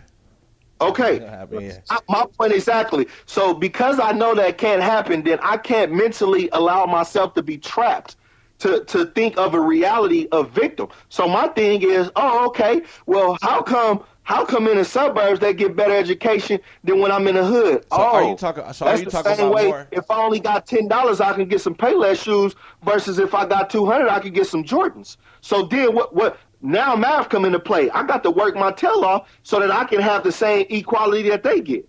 Now my problem is that when I do make the $200 and I go to get the same shoe, when a black man is in place to give me that shoe, why he don't give me the same love that that white person give their counterpart? Why do he play by a different game? Okay. See, yeah. So Let me think. So okay, let's talk. We're talking about more of a. We're talking about a more of a direct and talking about like for instance, we're not talking about people that's able to obtain Okay. the knowledge and to be able to make their journeys different. You know what I'm saying? Like, cause Okay. I understand what you're saying. Like, we do got all the opportunities to read the same books, to go to the same. You know what I'm saying? To do things like that. You know what I'm saying? We do have the opportunity to educate yourself and get to where you got to get to. And Right. I understand where you at in the mind frame of you can't think like a victim. You are using the unjustly as motivation. Because if we think as a victim, Then then we guess end up being a imagine if victim. imagine if Martin Luther King thought as the victim. Yeah. No. I know what you're saying, but I'm not talking. So you're more on So your self theory and about okay, how and, you, and in general, yeah, and okay, how yeah, and more how you view it. And that's the thing. Like for instance, like Right. me, I don't view myself as no victim because I worked Yeah. hard. I bust my ass every day to get where I'm at. But right, I'm talking about people that can't, like our kids and our nephews and nieces. That's right. just unbeknown to the A- knowledge. a- Yeah, Why is that's it? what I'm trying to get you. Absolutely, When you absolutely, man. make a point like this, like A- you got it, like you saying you thinking from both sides, but you thinking from both sides, but you speaking from how you would handle things. Like at the end of the day, like I don't handle like I started when I said it before. I said the things that I say, it's gonna make you think a different way. It's not gonna be the way that the generation go. I'm not the one that's gonna say if it ain't broke, it don't fix it. Hell, the internet wasn't broke when it was dial up. It just made it better. But at the end of the day, you gotta look at the reality of right. things that are happening. These So are facts. I and mean, that two and plus that's two is four. I don't care what school you go to. Two plus two gonna be four. So when the facts are there, you can't argue with what's already black and white. What you can argue and what you can debate and have equal and healthy dialogue is about the gray area. And right now, black people live more in a gray area and is judged more in a gray area than anybody outside of our race. Is it right? I No. can't. How It's can you say that? How can you say that when a double thing? That the problem. Okay, so let me go back to Joe and just answer that direct. Yes, there's social injustice. Yes, we lack equal opportunity. But when you talk about equal opportunity, remember the key word here is opportunity. So that opportunity is given. So if we ever looking for the majority to give us that equal opportunity, then we're living in denial. So That's why you we are will more. be living in denial forever. So you more on the you more on the wavelength of like it been like this. So I mean, ain't no sense of us thinking that it's going to be a different No, way. So you need to be getting up on your job instead of well, complaining and being like, oh, because you will fall into the well, trap of being like, I'm a victim. I'm a victim. You saying just keeping the mind frame of like, don't be waiting thinking that you know what I'm saying, like so yeah, for or so don't be like waiting on a handout because it was so messed up. Just know like right. shit, we here, we making some progress, but we do got the opportunity to make it to the top. Like you can be a doctor or you can be a lawyer. Yes, because that's the way that I view that is because the mental trap. If I'm not denying what's going on with police. I'm not denying when you go into a bank and there's a white loan officer if they gonna give you a higher interest rate than they would their white counterpart. I'm not denying that world.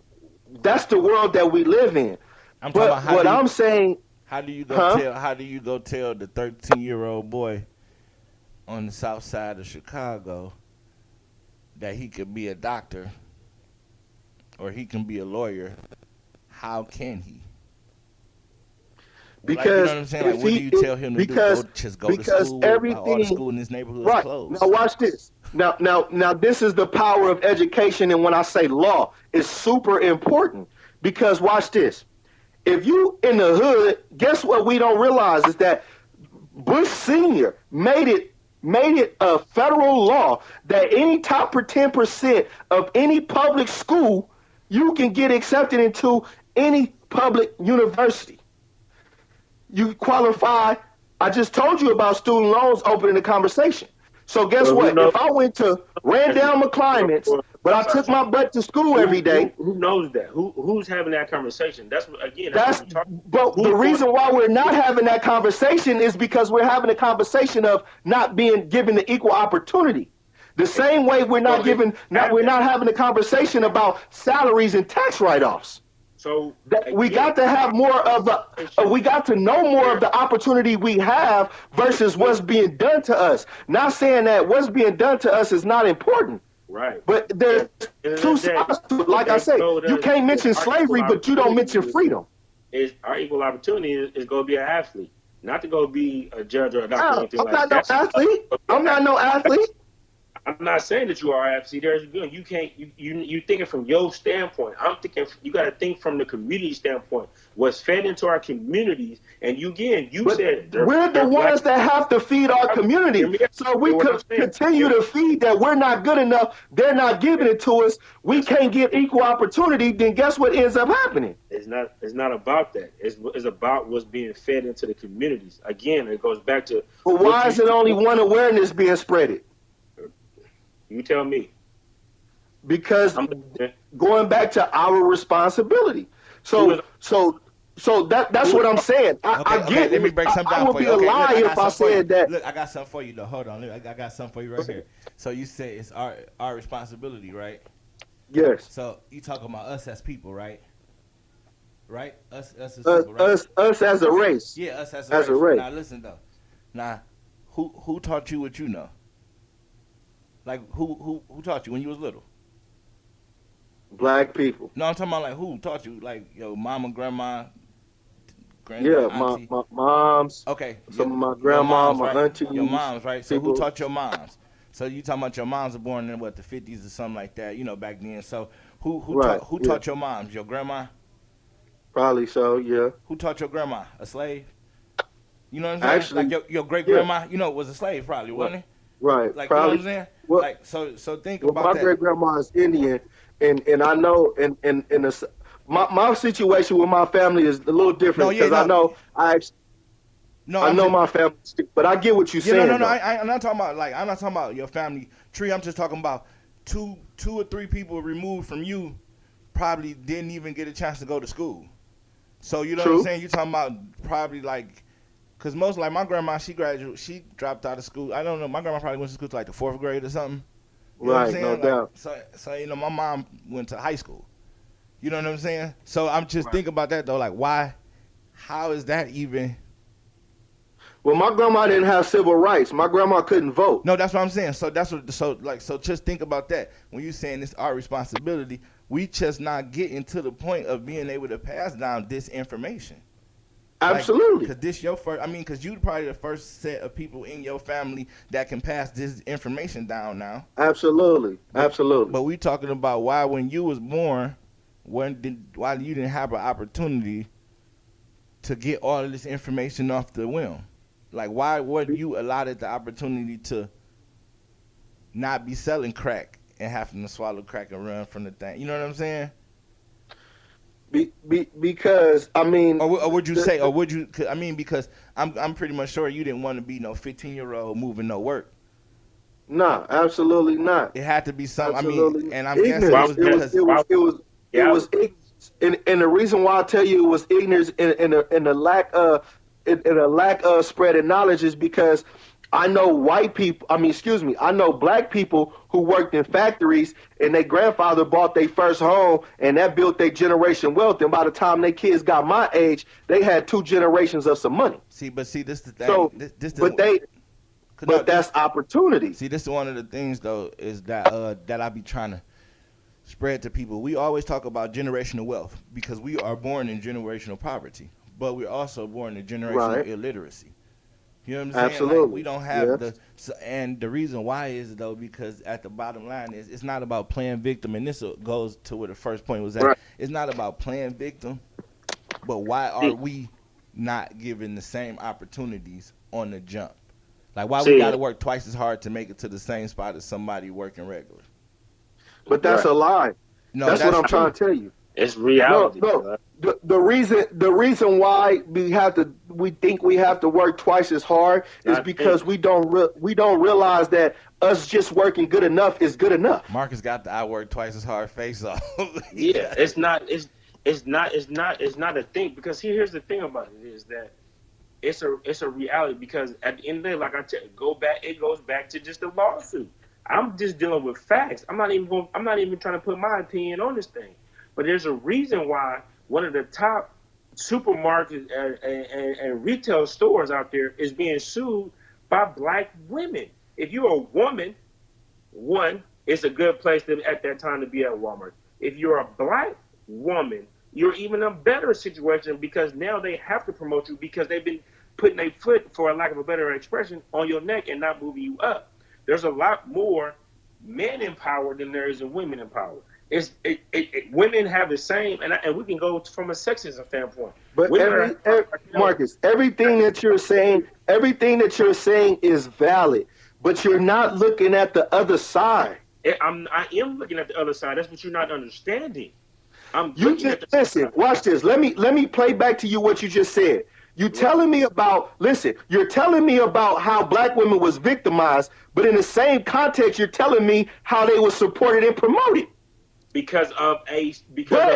you don't realize this part of that you're promoting. Because of the ingest. That's like you being like you bought every. That's like you being like you. That's like you giving everybody reparations because we were slaves, and you being like, shit, why y'all mad now? I gave you the money. Shit. Here's an expression for No, I'm not saying why you mad. I'm saying you can't look. If you get watch this, Joe. Listen to what I'm saying, Joe. If you grew up all your life, Joe. Hold on. Okay, hold on. Go ahead, Marcus. What you say? Where's the token black guy expression come from? There's a reason why they have it. Why do you think that they have a quota that they have to meet for a certain minority to be hired, or they gonna look at it as if they're passing up? Okay. Why do you think Huey P. Newton, going back to the Black Panther Party, Huey P. Newton going back to the Black Panther Party at a study at Cal Berkeley. Talking about affirmative action, bro. Let me finish. There's a reason why when as a manager of a food chain, when I have my managers of white come in here and ask me, why don't I have a lot of white people in here? My response is, they're not the ones that are applying. So again, you look at that as, okay, I see a lot of black people, so now as a black manager, you're only hiring your black people. No, sir. Let's go ahead and pull the facts. The facts are, these are people who are applying for these positions. So again, I can look from both sides, but in regards to the topic of it is in regards to, and it's easy for people to say, just like how they say it's easy for us to say, oh, it's a racism thing, it's us being black. It's even easier for them to say we're playing victim. It's no different. No, listen. Because what you said is, I'm not looking from it from both standpoints. So when a person comes and say, oh, you're playing victim, they're not looking from it from both standpoints. Listen, affirmative action is real, but there's two sides to every story. So what? Okay, no, explain what affirmative action is for the listeners. That's the diversity and inclusion into the hiring process of any company. So that means that. Go ahead. No, initially it started off with hiring blacks, but because we have civil rights, diversity can include any minority. That's not the majority. Right. But it originally was for blacks though, to be able to have a fair chance to get hired. Yes, but see, the problem with that is guess what? White people turn around and say, well, shit, if y'all didn't have to hire one black person, then another white person could have a job. So y'all discriminating against us. So what do you think about that argument, though? Well, here's the thing. Now, as a black man, I watch this.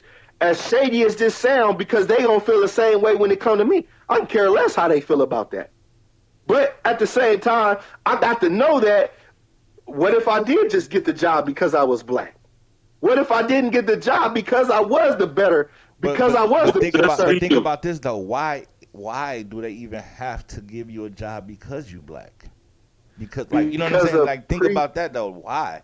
Why is it even a thing about that? Why are we even fighting for civil rights? What the fuck does that mean? Like that mean we trying to? So we already got that. You got to give us our credit on that. No, but I'm saying though. But just think about it though. When your folks was little, why is we up there? Why was a racism thing? If we had equal opportunity, they would not write that in your constitution. So wait a minute. When was civil rights made into law? About 1960s? 65 or 68. 68, right? How long? Yeah. Where you was born in? 83. So that was about what? 33 years ago. No, I'm talking about between the time you was born, between you had the civil rights was passed. It was about 15 years. It was not that long. No, it was about what? About 13? About 15 years between. Yeah, it wasn't long at all. So this is what I'm saying though. So basically, right before you was born, we just had got equal like rights to be treated civilly. Right. So that means they wasn't sicking dogs on us, and we got a chance to vote, and they wasn't like coming up in our crib. Oh, that's true. I think y'all missing the point of what I'm saying, man. No, I'm asking you because what I'm trying to get at is like what we saying is though is like this all starting from unfair treatment. Yeah, absolutely. You know what I'm saying? Us having an argument about, you know what I'm saying, that we got now. Like, oh, we got this now. Because we used to didn't have that. You know what I'm saying? They didn't want us a part of this, and we just not being able to be a part of it. I'm asking why does people always look at us like, man, why y'all playing victim? Because and so because we don't have the same, because the one thing that I wanted to speak on, that we don't have the same opportunities to fail as any other race. Like any other race, they have multiple opportunities to fail through the legal system, through the financial system, through just life living.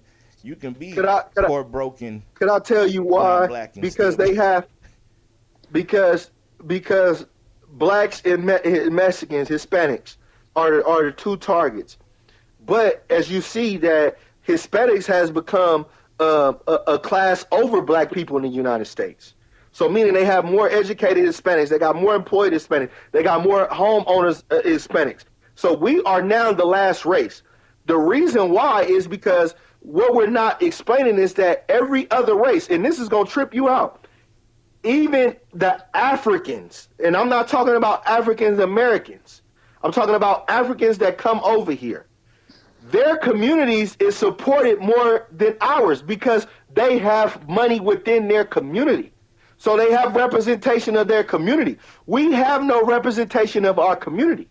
So guess what? When a Korean goes to buy a store, guess what? That money not coming from a white bank. Do you think we don't have no representation because we is misrepresented? Because we playing the victim. No, we're not playing the victim.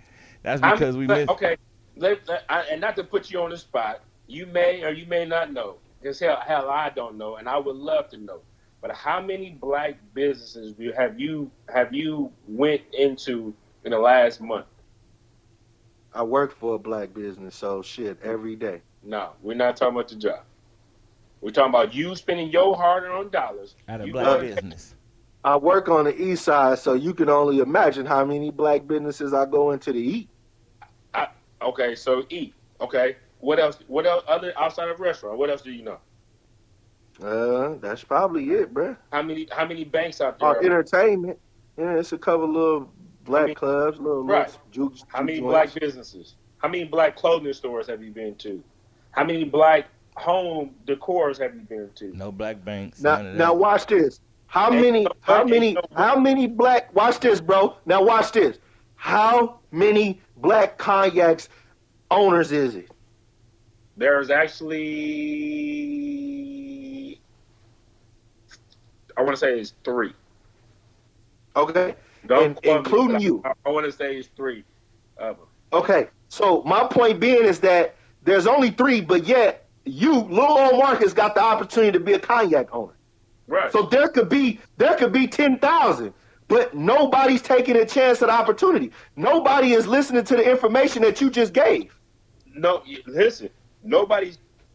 We as a race, and I need to do better. I'm not putting myself above anybody. But now you saying the same thing I'm saying.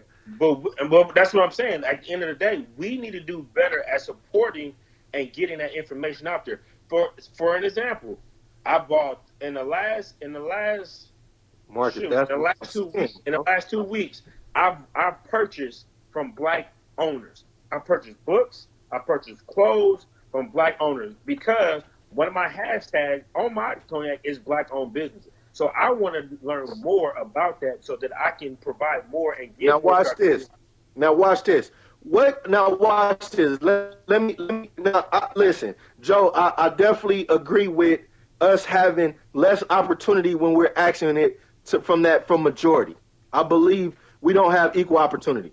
So if I'm asking for corporate America to hire me the same as they do my white counterpart, as they do the white person next to me, I know that that's not going to happen. Okay, that's all we Should we wanted to still hear. That's what we've been should trying to get you to say for the last 45 minutes. but you not right. But this is the point. This is the point that that's really important to be made. Is that Like we know you're an exception to the rule. We know that. We're all no, exceptions to the rule. it's not about me because the But same thing that applies for me can apply for anyone. right, but you don't. Again, that goes back to everybody want to be Michael. Like you want to be Michael. You go shoot 300 shots Right. before practice. You shoot I ain't 300 want to be shots. Michael. But you're See, not I getting didn't. the point. Here's the thing. This is my point. I'm not saying that you want to be physically be him, but you have his I work know ethic. that. That's But what I'm saying. listen. So you listen. worked Let hard me to get where let you me got. get a You little bit deeper. overcame the adversity. You Right. worked hard. Right. You put in that work that we talking about. Like you worked twice as hard as somebody to get your spot. Right. But guess what? Now, I want to give two examples. First, let me go back to the black business. Now, let's say you're a black business owner, Marcus. Yeah. Let's say you make $100,000 off you a black owner in your liquor. Yeah. But guess what? You make $100,000 profit, but you got to live. Who does your money go to when you make your mortgage payment? Is it a black bank or is it a white bank? When you make your car note payment, is that to a white finance company or is it a black one? When you go grocery shopping, is that to a black grocery store or a white grocery store or a black grocery store? When you stop at the gas pump, is that black owned? When you take your kids to daycare, is that black owned? So Yeah. everything that you just Daycare profit black. as a black man, Everything. listen. But here's the thing, though. It's not. But that's not the reality in the world we live in, bro, and you know that. That was you. You said we have the responsibility to do that. So I'm saying that as we need to have those and we need to support them. The thing about having a black business, the first thing that a black person want to say is, "Oh, they don't really take care of business." Well, we have to do better of giving them a chance. Just like Joe said earlier, we don't have the opportunity to fail as business. We don't But have. you're not hearing. You're not hearing about. You're not hearing what I'm saying. Hearing exactly everything you're saying. It's not reality that everything that I can do or I can patronize is black owned. You're right. I don't think that we have that opportunity. But if I do have the opportunity, I want to go and make my presence be felt. We shouldn't have to wait to a tragic situation to happen to say, "Oh, you know what? I'm gonna take my dollars from the white people and go give it to the black people so they can stand up and they can actually hear what we're talking about." That's not the world we live in, though. That's why I just gave the example of you being a black business owner. Right. So we don't have that opportunity because we leverage in so many we need to leverage in so many different areas. So even if I support you as a black business, you're gonna take that same black dollar and you got to give it to another community. I don't necessarily have to. I can do my research and my due diligence and find that if that's what I'm seeking for. There is a black business. There is a black car dealership. There are those out there. So at the end of the day, But guess what? When you get to the black dealership, they're playing by the same rules, if not more strategic ones, than the white one. Right, because they don't. But you know something. When you get to the black business, they probably threading on thin ice to even survive. True, bro. True. That's that, and my point is that because honestly, it's like with black people starting businesses, the only way you're gonna really start a business if you got a really hard grind ethic or you was born into some kind of money or got some money passed down. If not, you're not about to just be like, you know, something. I'm about to go in this bank and go get a loan because they're gonna be like, excuse you, little homie, anybody get a loan from here? Exactly, Right, and so And so how do we counter that? Because when we talk about opportunity, when we talk about equal opportunity, I just don't view that, and I don't view that coming ever, because we can go back, what they say, slavery lasts 400 years. We done been in this post-slavery for about 100 years. So I don't see them ever treating us equal. Nigga, we ain't even been out that long. Right. We ain't even been out the cage. And I be telling people all the time, I'm like, man, just imagine you put some pits in the cage for 3 years and then you let them out for 1. Shit, how you think? Shit's about to go down. Bruh, how you think it's gonna be? Like, some of them, it's gonna be a minute. The 9 years to erase. Man. But here's the thing. Our genetics still messed up from eating pig scraps. Got us getting sick for no reason as we just get old. If you black and you don't eat right, you just get sick. Like, oh shit, I'm sick. I mean, shit. Look at the NFL draft. Shit, that ain't nothing but a motherfucker picking a slave. He picking the biggest, the fastest one, the strongest one, the tallest one. Motherfucker, the same thing they was doing on the slavery block. See, okay, so the NFL was 70% black, but I mean, I mean black owned. None. But this is what I'm trying to get to, bro. This is what I'm trying to get to, is that these things occur, but the opportunity relies within us, man. Because going back to what I said about Langston and the school stuff, if you a black police officer, guess what? If you're a black police officer and you chose to come to my community and police it instead of going to do something else and take on that job, then you have the opportunity to make sure that community is treated right. So if you, go ahead. If you a black professor and you see you at an HBCU, you have an opportunity to do what you can for that student to pass. So I'll give you an example.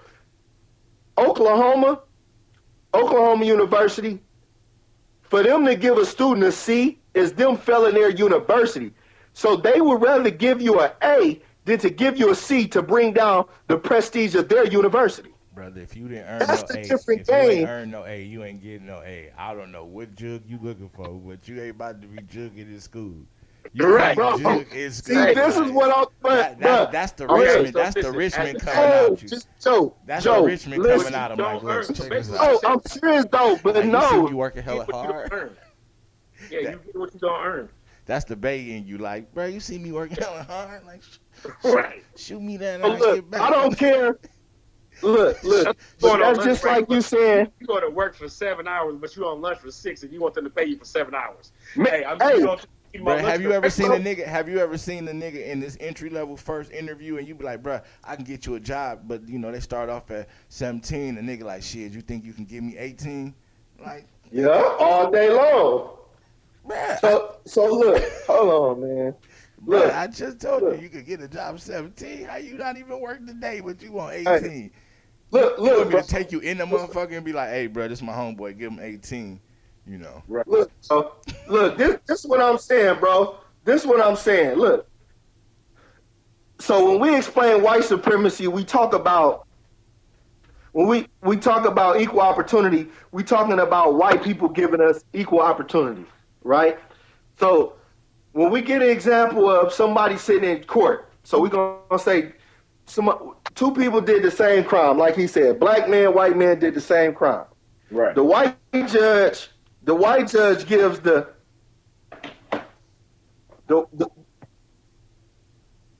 I hear you. all right, cool. We back on. The white judge, he gives the black man 20 years. For the same crime, he gives the white boy 20 years. And then we look back and we say, oh man, that's injustice, man, that ain't equal. Okay.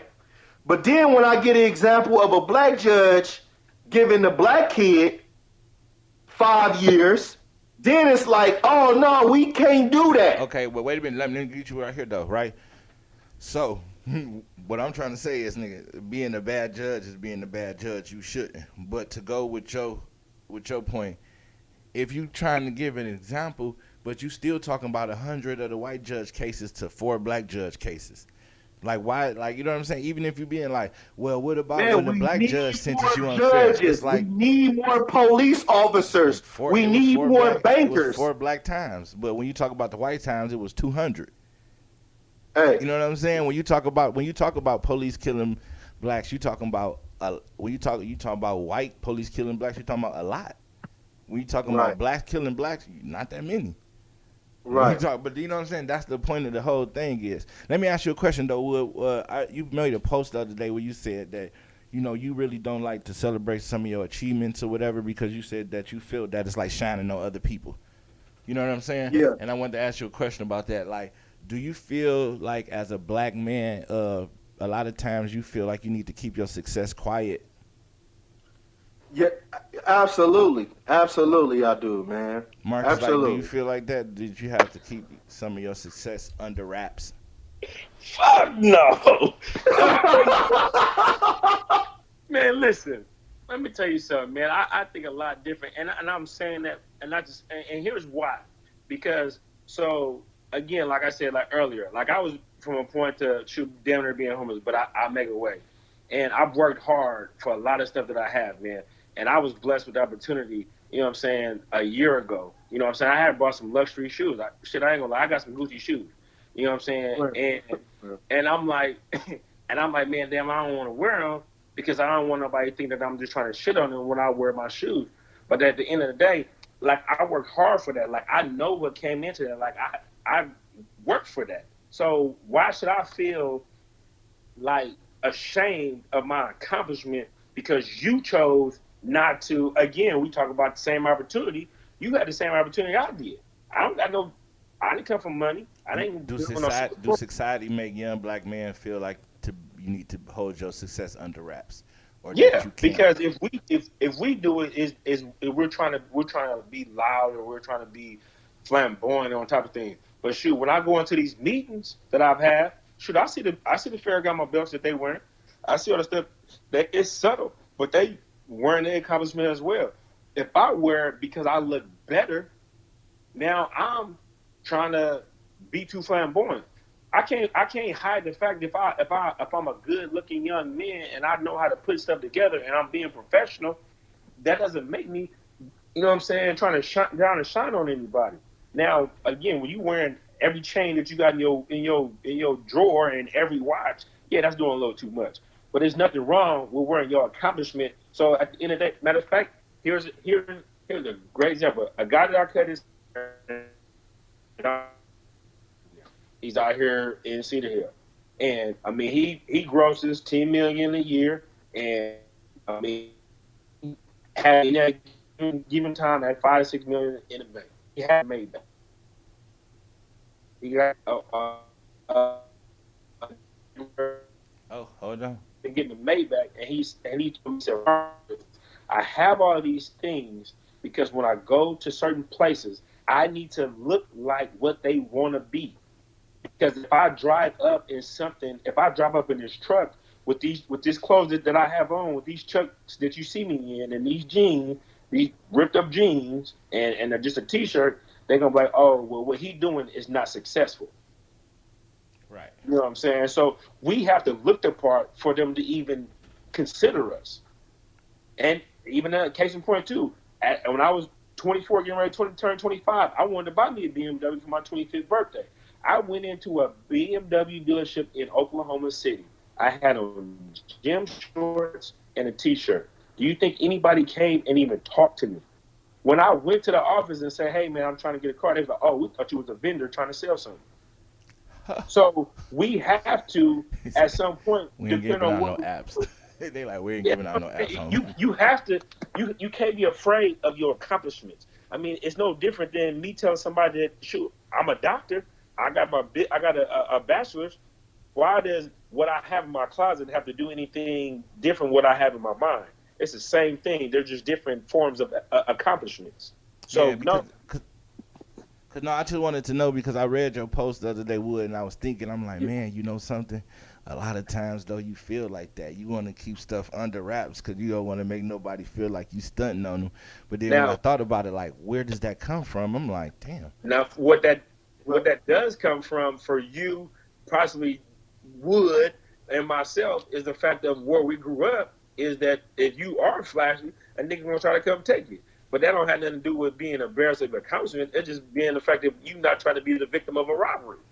But Like some niggas out here in Dallas, like you're walking in the club with 2, 3 bands and just flamboyant. I'm like, nigga, you in the Bay Area? That shit too.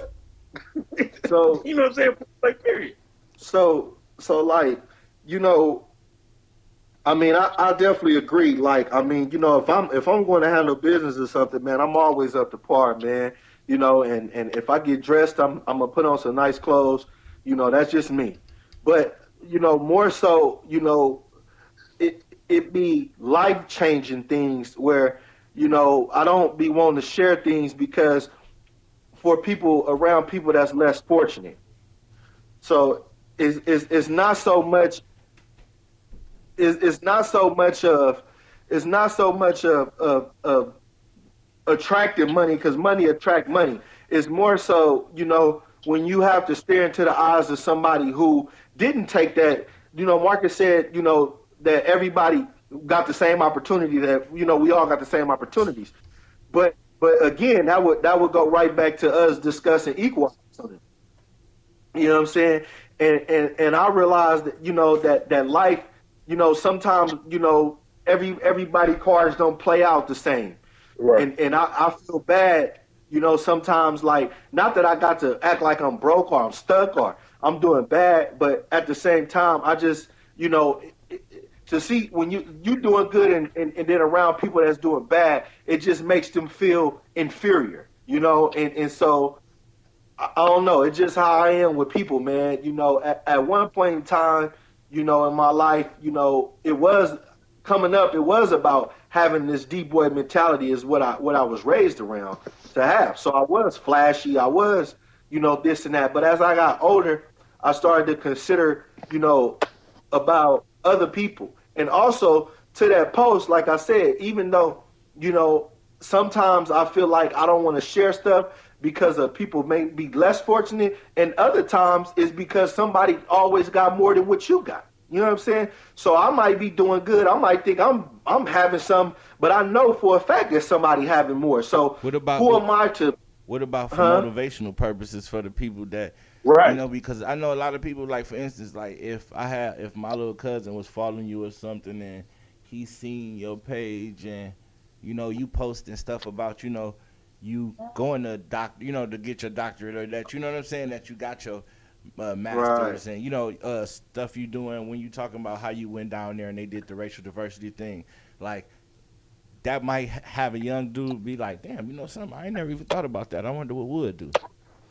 You know what I'm saying? Like, I right. wonder what Wood do. Let me find out what Yeah. Wood do. Like, oh, Right. And That's the and, thing too. and you Like, and you you gotta and remember. you right, Joe. You right, man. And that's why I made the comment. You know, that's why I put the post up, because sometimes I do have those emotions. Like, you know, man, my life is blessed, and I do need to share more, and I do need to be more open.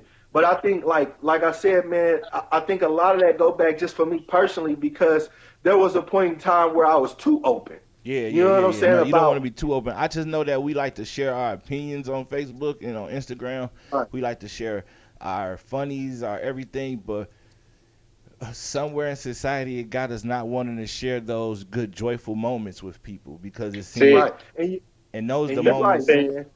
those You the right. moments That's that my bad. cherish. That's the moments that we supposed to cherish. You know, the weddings, the graduations, the, you know what I'm saying, Right. the Now you promotions. right, and none of that, and none of that stuff, and you right, man, and you absolutely right, man, and I tell you, man, one of the things that stood out to me, man, uh, the nigga Tupac said a nigga got smoked by a fiend trying to floss on trying to shine on a poor man.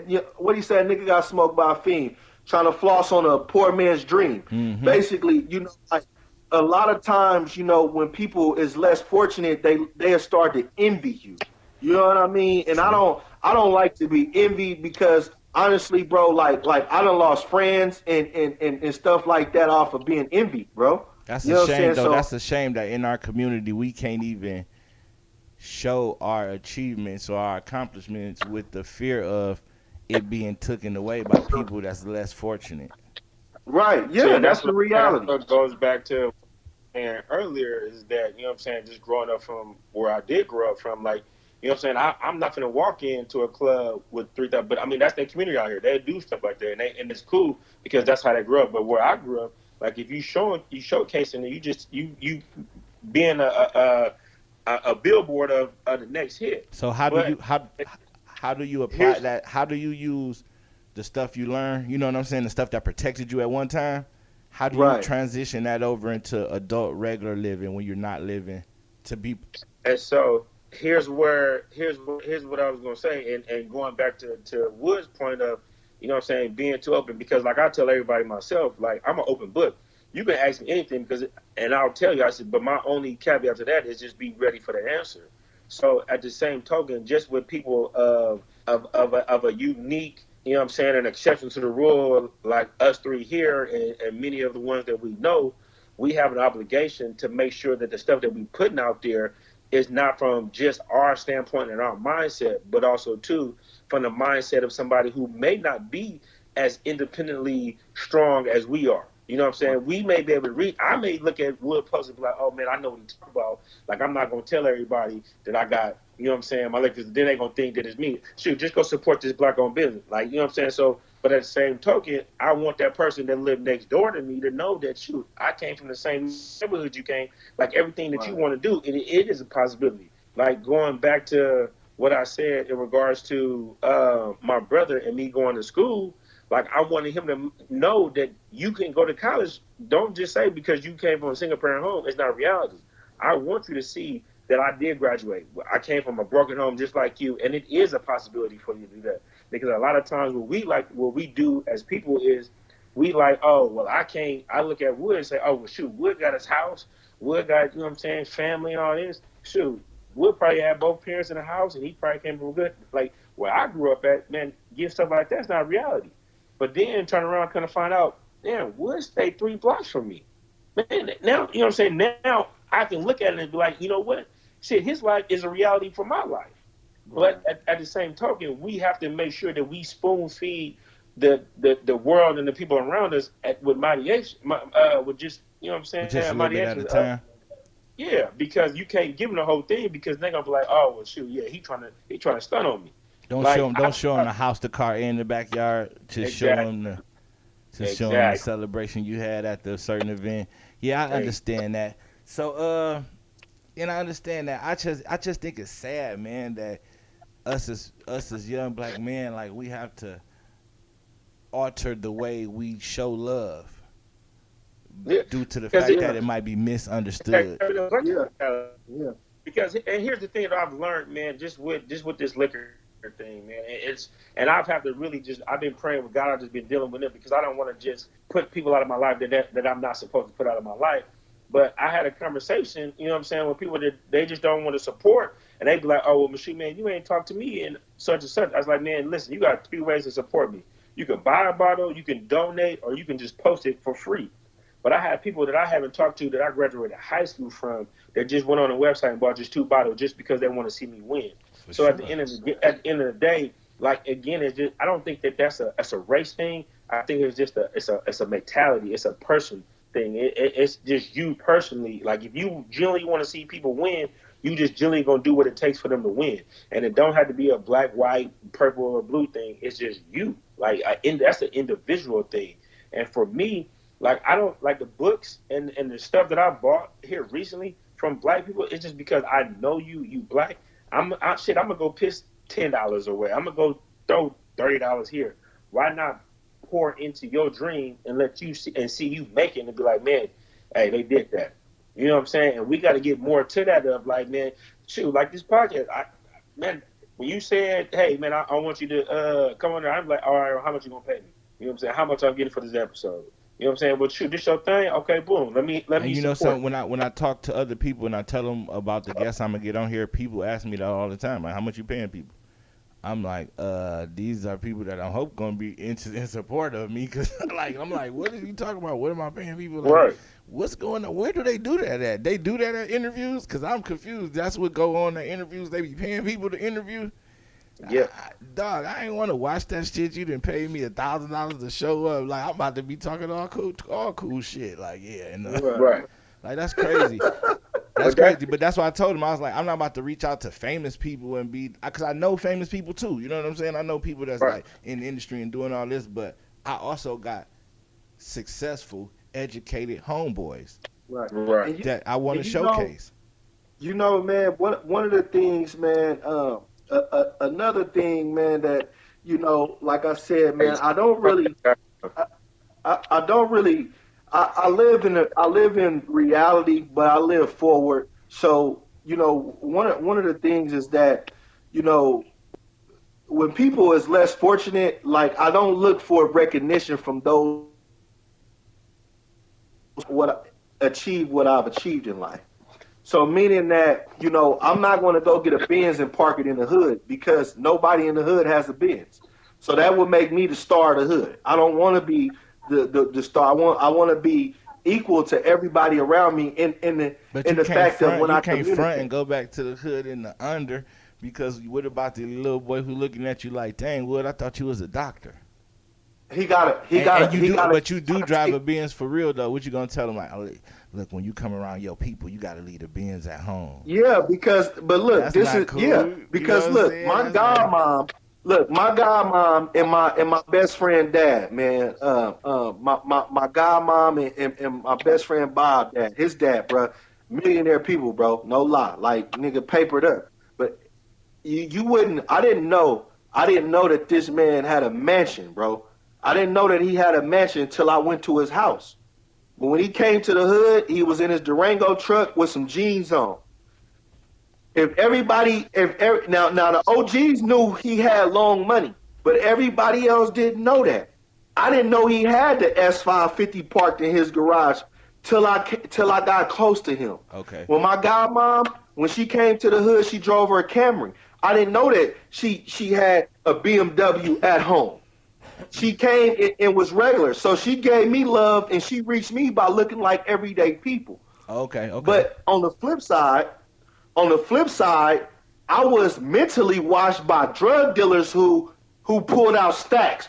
My pops who pulled up in fly whips, who did all of that. So I developed this mentality about it only being about monetary things in life. So I didn't understand how I could see somebody, Joe, this is what tripped me out, bro. Do you know in college that I had the same car that the president drove, bro, of the university? Yeah, definitely did. Definitely did. But guess what, bro? My life wasn't set up the way his was, bro. Bro, one time I came to school, I had my Rolex. I wore my Rolex the whole semester. I came down there. I was like, and it just seemed odd now that I think about it. I'm like, well, that's kind of was, it's kind of oddly for me to be, it's kind of oddly for me to be, because we was really going to the calf and still doing normal stuff. But that's what I'm saying though, like, that's what happened in our community, in our culture though. We would get caught in stuff and have us living way in a whole different direction than what we're supposed to be living in. Because there's no reason that we're supposed to be driving these cars, wearing these chains, but still doing what we do. Yeah, Bro, for real. I remember I pulled up to a car wash and it's this old white man. He got the spaceship, bro. He got the S5. That mug was so clean. He like, I'm cleaning my car. He cleaning his. He look over. He like, man, can I look in your car? That's a really nice car. But I'm looking at his car like, bro, that's $100,000 car, bro. At that point, I'm telling those you. are the type of things that, like I said, Bob Pops, you know what I mean? Not to be putting my brother out there, man, speaking on his name or nothing like that. But my godmom, and just those incidents, it really reminds me that, life is not about no monetary stuff. It's about mentally how you living.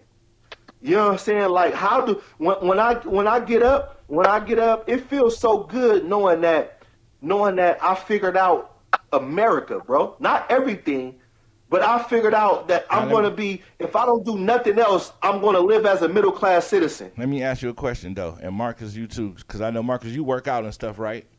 Yeah. Marcus, I know you be working out and stuff. So, and I know, so this is what I'm gonna ask y'all guys. So, how do you mentally, like you said, how do you mentally enrich yourself to focus on happiness when in everyday life you living in struggle? Like, Again, what is some of the things that you guys do that you can suggest to some people that might help them out? That because it's hard when you live in the day to day stuff to stay optimistic and stay Yeah. focused on. You know what I'm saying? And everybody had like me. so Like I live in California now, so here, I be on the beach. You know what I'm saying? I do a lot of meditation. There's a lot of stuff that goes on into. But how do you guys handle with the planning of your future and staying focused on your goals while maintaining? You gotta, the first and the most important thing is you gotta know your worth. That's the first and the most important thing, because if you know your worth, nothing that nobody does that's sitting in the cubicle across from you, next to you, above you, that they can do that's gonna diminish you and who you are. Because I don't care how much that the person across from me get promoted, like I'm not concerned with their household. Like I'm concerned with mine. And so that's the thing for me, is that I know my worth. Like at some point it's gonna happen. And then one of the things, Right. and two things, and I'm gonna let Will take it after this, is that I've learned that every feeling has an ending. I don't care if you can't be happy for 24 hours, you can't be mad for 24 hours, you can't be sad for 24 hours. So it's gonna come to an end. So it's just, you have to have realistic reality. And the other thing is that if you don't put expectations on certain things, Yeah. you could never be disappointed, Yep. because disappointment comes from expectations, and that's how I live my life, with them just three simple rules. But So finally, I could say that I really do agree with that what nigga, he he's agree saying. with everything I said. He just don't want to say it. He just want to So, argue. you know, one of the things that I realize in life, man, is going back to what you said, Joe, man, is about this monetary stuff. Um, so not to get with religion and not to get all of that, but into all of that stuff. But I think as humans, we got to sit back and realize that the things that we begin to idolize that defined us. So I know that sound like money. I know that idol could sound like a car. It could sound like a house. But man, I don't watch people idolize college in a degree. I don't watch people idolize getting a business. Now, all of these things are lucrative things that could benefit us. But how much stress and time do we put into that before we look at what is life about? If I wake up every day, then that's enough for me to smile about. That's enough for me to be happy about. So going back, putting that with what Marcus said, when we put these expectations on life, then we with expectation there becomes failure and limitations. So guess what? If I expect to make $1 billion, guess what that means? I limited myself to $1 billion when I probably could have made $10 billion. So expectation comes with limitation, and it also comes with stress. So I think being true to yourself, and like Marcus said, man, as long as you stay committed to whatever you committed to, it's going to happen. And if it don't happen in the capacity that you thought it would happen, then you'll always be in a point in time to where you can receive whatever you achieved. It's always a mental freedom to not have the expectation to say, oh, well, you know what, man, I wish I was a little bit taller. You learn to accept being your height and be like, man, oh man, I'm thankful that I ain't shorter than I am, or I ain't, you know what I'm saying? Right. Just accepting life as it is and not having these monetary expectations of yourself and these man-made things to define yourself, because I think humans get so consumed in 5 years from now, a year from now, a month from now, I'm gonna have this, or oh, I can't wait for them shoes to come out, or this year I bought a 4-bedroom house. Next year I got to get, next 10 years I'm going for a 6-bedroom. You don't realize that you're putting this in your mind, and this is what's driving your life. Other than saying, what's got to drive my life is loving myself every day, is loving the people that's next to me, is being kind. You know what I'm saying? Is in stressful moments, learning to relieve. So I think if we go back to those things that's internal, living for those things that's internal, versus living for man-made things and expectations of the world, man, you will achieve everything that you want to achieve. And I think that's why you never hear Bill Gates talk about he wanted to be rich. His passion and his love was something that kept his mind going with his computer stuff. You know, you don't hear Michael Jordan talking about he was going to be the next billionaire. He wanted to be the best basketball player. His mind was focused on being the best person he could be. You didn't hear Jay-Z, you didn't hear Jay-Z talking about he wanted to be the best rapper. You know what I'm saying? He was focused on really being the best business person to flip his money.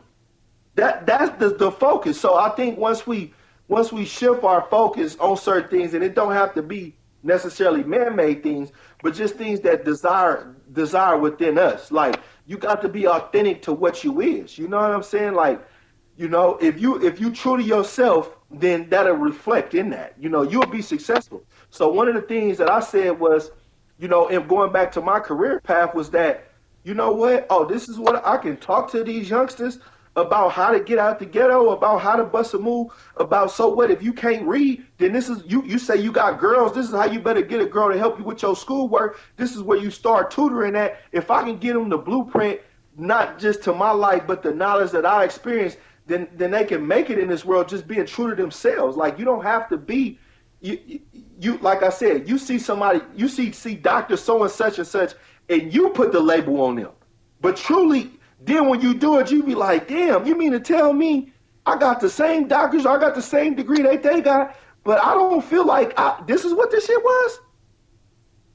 You know what I'm saying? Or when you get the big house, or when you get the car, you like, damn, you know what I'm saying? Like you said, you ran a Rolling. So once you copped it, you probably was like, oh, nigga, this the Rolling. But after a month or so, guess what? It just became a Seiko to you. Yeah, it became just a regular watch. And that's with everything that's in life. But we could look at how much, look at how much time and mental energy and much of our spirits that we give to the consumption of monetary things and things that's man made, that drives us, and it drives us to the grave. Oh yeah, and the other thing too that helps me live a well balanced life is 7 Cognac. You can get it at www. So hey, this is what I wanted to ask you about that. So before we go, this is what I wanted to ask you, Marcus. What do your cognac taste like? Is it going to be like a thicker cognac, a sweeter cognac, like a 17, like a Grand Cru, like a Anzac, or is it gonna be like, So my cognac is right now, it's an XO, so it's a 10-year blend. The spirits in the cognac, they date back to '84, and I just did a blind test with the cognac against Hennessy Pure White, and yes, 7 was victorious. Congratulations. You know what I'm saying? Appreciate that. So I mean, I did it with my cousins. I did it with his wife, him and his wife. I was actually taking them to the airport. I was like, oh man, you know what? I keep my Hennessy white in like a little crystal pitcher thing, so they didn't know what it was. I poured my bottle out and let them taste it, and I poured that into it. And my cousin, he was like, this one tastes better, but this one I like this one smoother. And then his wife was like, oh, this one is smoother and it tastes better. I would prefer this one, which they both pretty much told me mine tastes better than the Hennessy Premium White. And again, I created my cognac for vodka drinkers. You know what I'm saying? I didn't create mine for the cognac drinkers. And the reason being is because I don't have to go after a market that's already going to purchase it. I wanted to go after a market that typically won't go down that aisle because of it's a harsh burn, or it's too powerful for them. So I wanted to make a taste that everybody could enjoy, whether you drink wine on a regular, whether you drink vodka, tequila, scotch, or whatever. Now you can put a cognac in your glass and be like, you know what, I can enjoy this, and it's a top shelf situation. So, currently right now they run for $80, but once they hit retail stores, they run for $150. So. Okay. Is it a date on when the time frame when people can purchase these pre-orders? So they can purchase them now. They can go online to www.7cognac.com purchase their bottles, you'll see that I have an in stock tracker on there, so it tells you how many I have in stock. I'm So getting mine this uh, Wednesday. yeah, so yeah, go on in there. But yeah, you can go in there and like it'll tell you how many I have there in stock. I was trying to do my whole campaign for the first 30 days was to get 200 bottles sold so that I wouldn't need any assistance. I could do everything myself. But if not being, I definitely Are have you people that close? have. I'm close. I'm I don't want to give up the secret. Are you close? What's Nah, going yeah, on? yeah, yeah. I'm close. But I also too do have people that have reached out and want to be a part of To it. They want invest. to buy Okay. into it. Okay. So at the end of the 30 days, if I don't reach it, I'll set those meetings up, and what I'm saying, You I'll know, let them. us Let over here at Sunday mornings with a cup of Joe might send a couple over there. A couple dollars over there. Yeah, We. matter of fact, Joe. Actually, when I come out there next in September. I'm doing article. So I don't. So effing dope magazine is doing an article on me Oh, cool, cool, cool. in regards to the shoot. So I'm probably gonna do a tasting out there. I got a sommelier that's out there in Napa that I want to get his opinion on. A black guy that I've been put in contact with. So The podcast that'll will be on the floor. We will be yeah, in the that building. definitely be big for the For brand sure. to get that Sean Maillet, as well as getting the magazine article done and everything. So, and it's been people that's graced the magazine, David Banner, J. Cole, a bunch of different, what I'm saying, industry Blessings, people that are blessings, out there doing blessings, it. blessings. So, yeah, I mean, like I said, man, it's moving, but it definitely meant that the consistency of the taste from people, like I said, that don't drink to people who drink hard liquor, beer, and all that. They have all said the same thing. It's a smooth taste, That's what we talking natural about. burn going down. And so, I was just hitting the streets, getting real people, real opinions, man. So, I mean, you can see it's all real life footage, nothing cut, nothing edited, except We for one definitely video in that I just support pieced over together. here. Over Yeah. here, we definitely in support. So the thing about the show, so before you guys go, we have a thing that we normally do. So three of the bases that we run the show on is knowledge, wisdom, and understanding, and spreading it amongst. So before we go, we like to do this thing called three and out, where I like for the guests to give out suggestions for one book, one movie, and one album, artist, or track that you would suggest somebody go listen to. You said a book. A Uh, book, a movie, and okay. a track or album or something dealing with an artist. It All could right, be an I'll artist or go. anything. I got them off top. So there's a book called "Today's the Day." It was written by a blind guy who read the newspaper every day, and he said that all he kept getting was nothing but the news. So he wanted to write a book that had positive spin on it. And again, this book is a very quick read. It's like 1 to 2 pages per parable. So one of the things that I read in there is called activity versus productivity, and he talked about a person being productive versus you just being active through your day. And what that did for me, it helped me think through my day. Is this something that I'm just being busy, or I'm actually being productive? For the movie, it's a movie called In Time. Justin Timberlake is a star in it. One of my mentors gave me this movie to watch, and basically the basis of the movie is that your U.S. currency is not dollars, but it is time. So you get paid with time of life, and you get locked in at the age 25. And they did a real good job on this movie because they have, like how we have payday loans and all that. They have payday loans with time. They got different time zones that you go through. That it will go from poor, middle class, poverty, and things like that. So it's something that I think everybody should write because it'll make you think that if your dollar was your time in life, would you go buy that bag of Skittles, or would you bought that purse or that jeans if you knew that this could possibly be your last breath? So it just makes you it helps you spend your money more wisely and invest into things.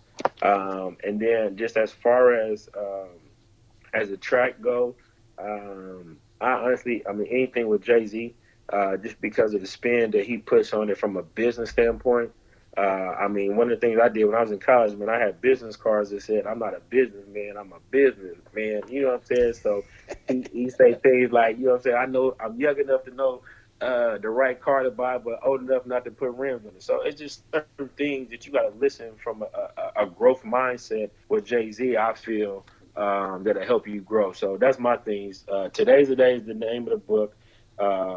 In Time, and then anything with Jay-Z, honestly, man. And you know what? I'm 3 of 7, so I like that. You know, I'm the third boy of 7. So again, that's 7 cognac. That's why it was created, because of the 7 sons my dad had. Again, www.7cognac.com, man. For sure. Definitely go support that. Wood, what you got for the three and out? Oh man, three and out, man. I'm trying to think of some of the masterpieces I got tucked, man. But as far as books, man, a really good read, man, to help people get rooted and kind of understand being a black man in America, man. It really puts things in perspective, man. Is W.B. Du Bois, Souls of Black Folks. And what that book talk about is just how black men in America, how we can have a double conscious mind of being black and living in this white world, and how we view ourselves coming out of the shell as we enter success, or we just view the world, through black lenses and white lenses, and how do we find that balance of staying true to who we are, but excelling and accepting the fact that we are Americans outside of being black. So it's a really good read. W. Du Bois, like I say, Souls of Black Folks. Movies, man, I was thinking real hard on movies, man. Man, I watched so many movies, man. But I think, man, for movies, for arts, I like Crooklyn. I like Crooklyn just for the simple fact that it really shows the black family, the struggle of the black family. It just gives you a real home feeling, of basically, trying to make men's meet, and the family issues that go on, and how members can be separated, and sickness, and all of the different things that occur, within, that economic base, within poverty in a strong black family. And so Crooklyn is a good movie. And then as far as music go, man, I'm a Hove head, man. Jay-Z, I've learned so much from Jay-Z, man. Man, every single album, man, I study, but Yes, I, the I rock is would in the definitely, building. Definitely the rock you're is in the right, yeah, building. yeah, man. Right.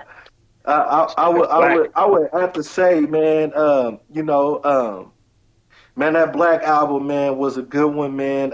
One to study, and I know it's a soundtrack to a movie, man. But American Gangster, by Jay Z, man, he really has some jewels in there, that could help you put together some thoughts, man, and some understanding to what we're trying to do. And see, that's the thing about the three and out. It's just for to spread the knowledge, wisdom, and understanding from one to another. Because I grew up with the each one teach one and pass down information philosophy. Yeah. And I think in our community, if we do more teaching and preaching, do more healing than hurting, you know what I'm Right. saying? Then we can make it Right. to the Yeah. top for certain, for real. Like we just put it together and get it done.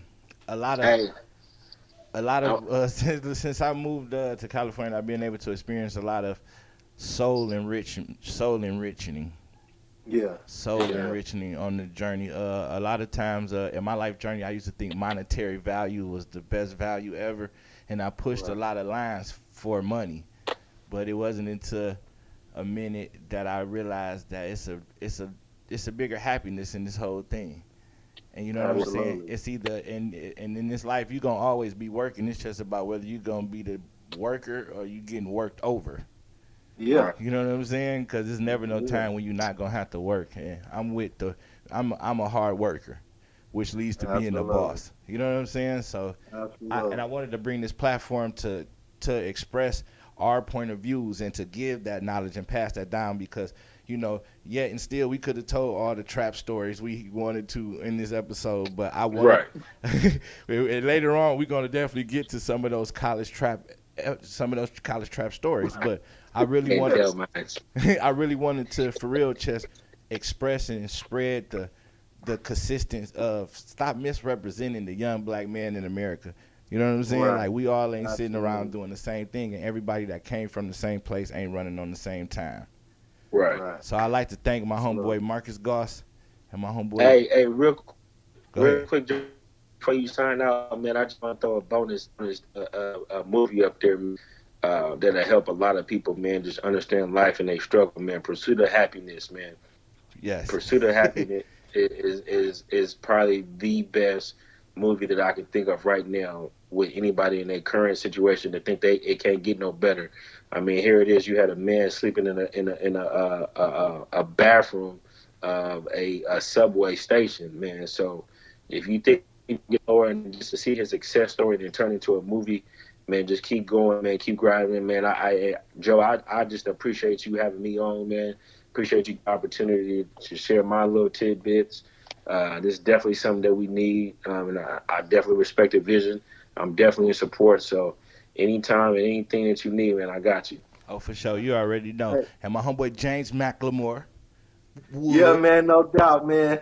Thank you, Joe, for having me, man. It's been a pleasure, the man. Clinical mental health psychologist. That's what we're gonna do. Right? You know what I'm saying? The clinical It's been mental health psychologist. That's what we don't get it confused. On his way to being Dr. Mclemore. Like, let's get it together for everybody who thinks this again. Hey, no doubt, man, no doubt, man. I appreciate it, man, and I definitely want to say one more thing, man, just to the people before we go, man, is that, man, as a black person in America, man, please, man, respect those that has allowed us to progress as a race, man. So by doing that, whenever you think of slavery, think of freedom. Whenever you think of social injustice, think of civil rights. Whenever you think of anything that will pull you back, remember that we have made progress. So, in other words, when you say Trump, don't forget to mention Obama. So keep it pushing. For sure. And that was another episode of Sunday Mornings with a Cup of Joe. I'm your host, Joe. And don't forget to go get your bottles of the 7 Cognac at www.7cognac.com.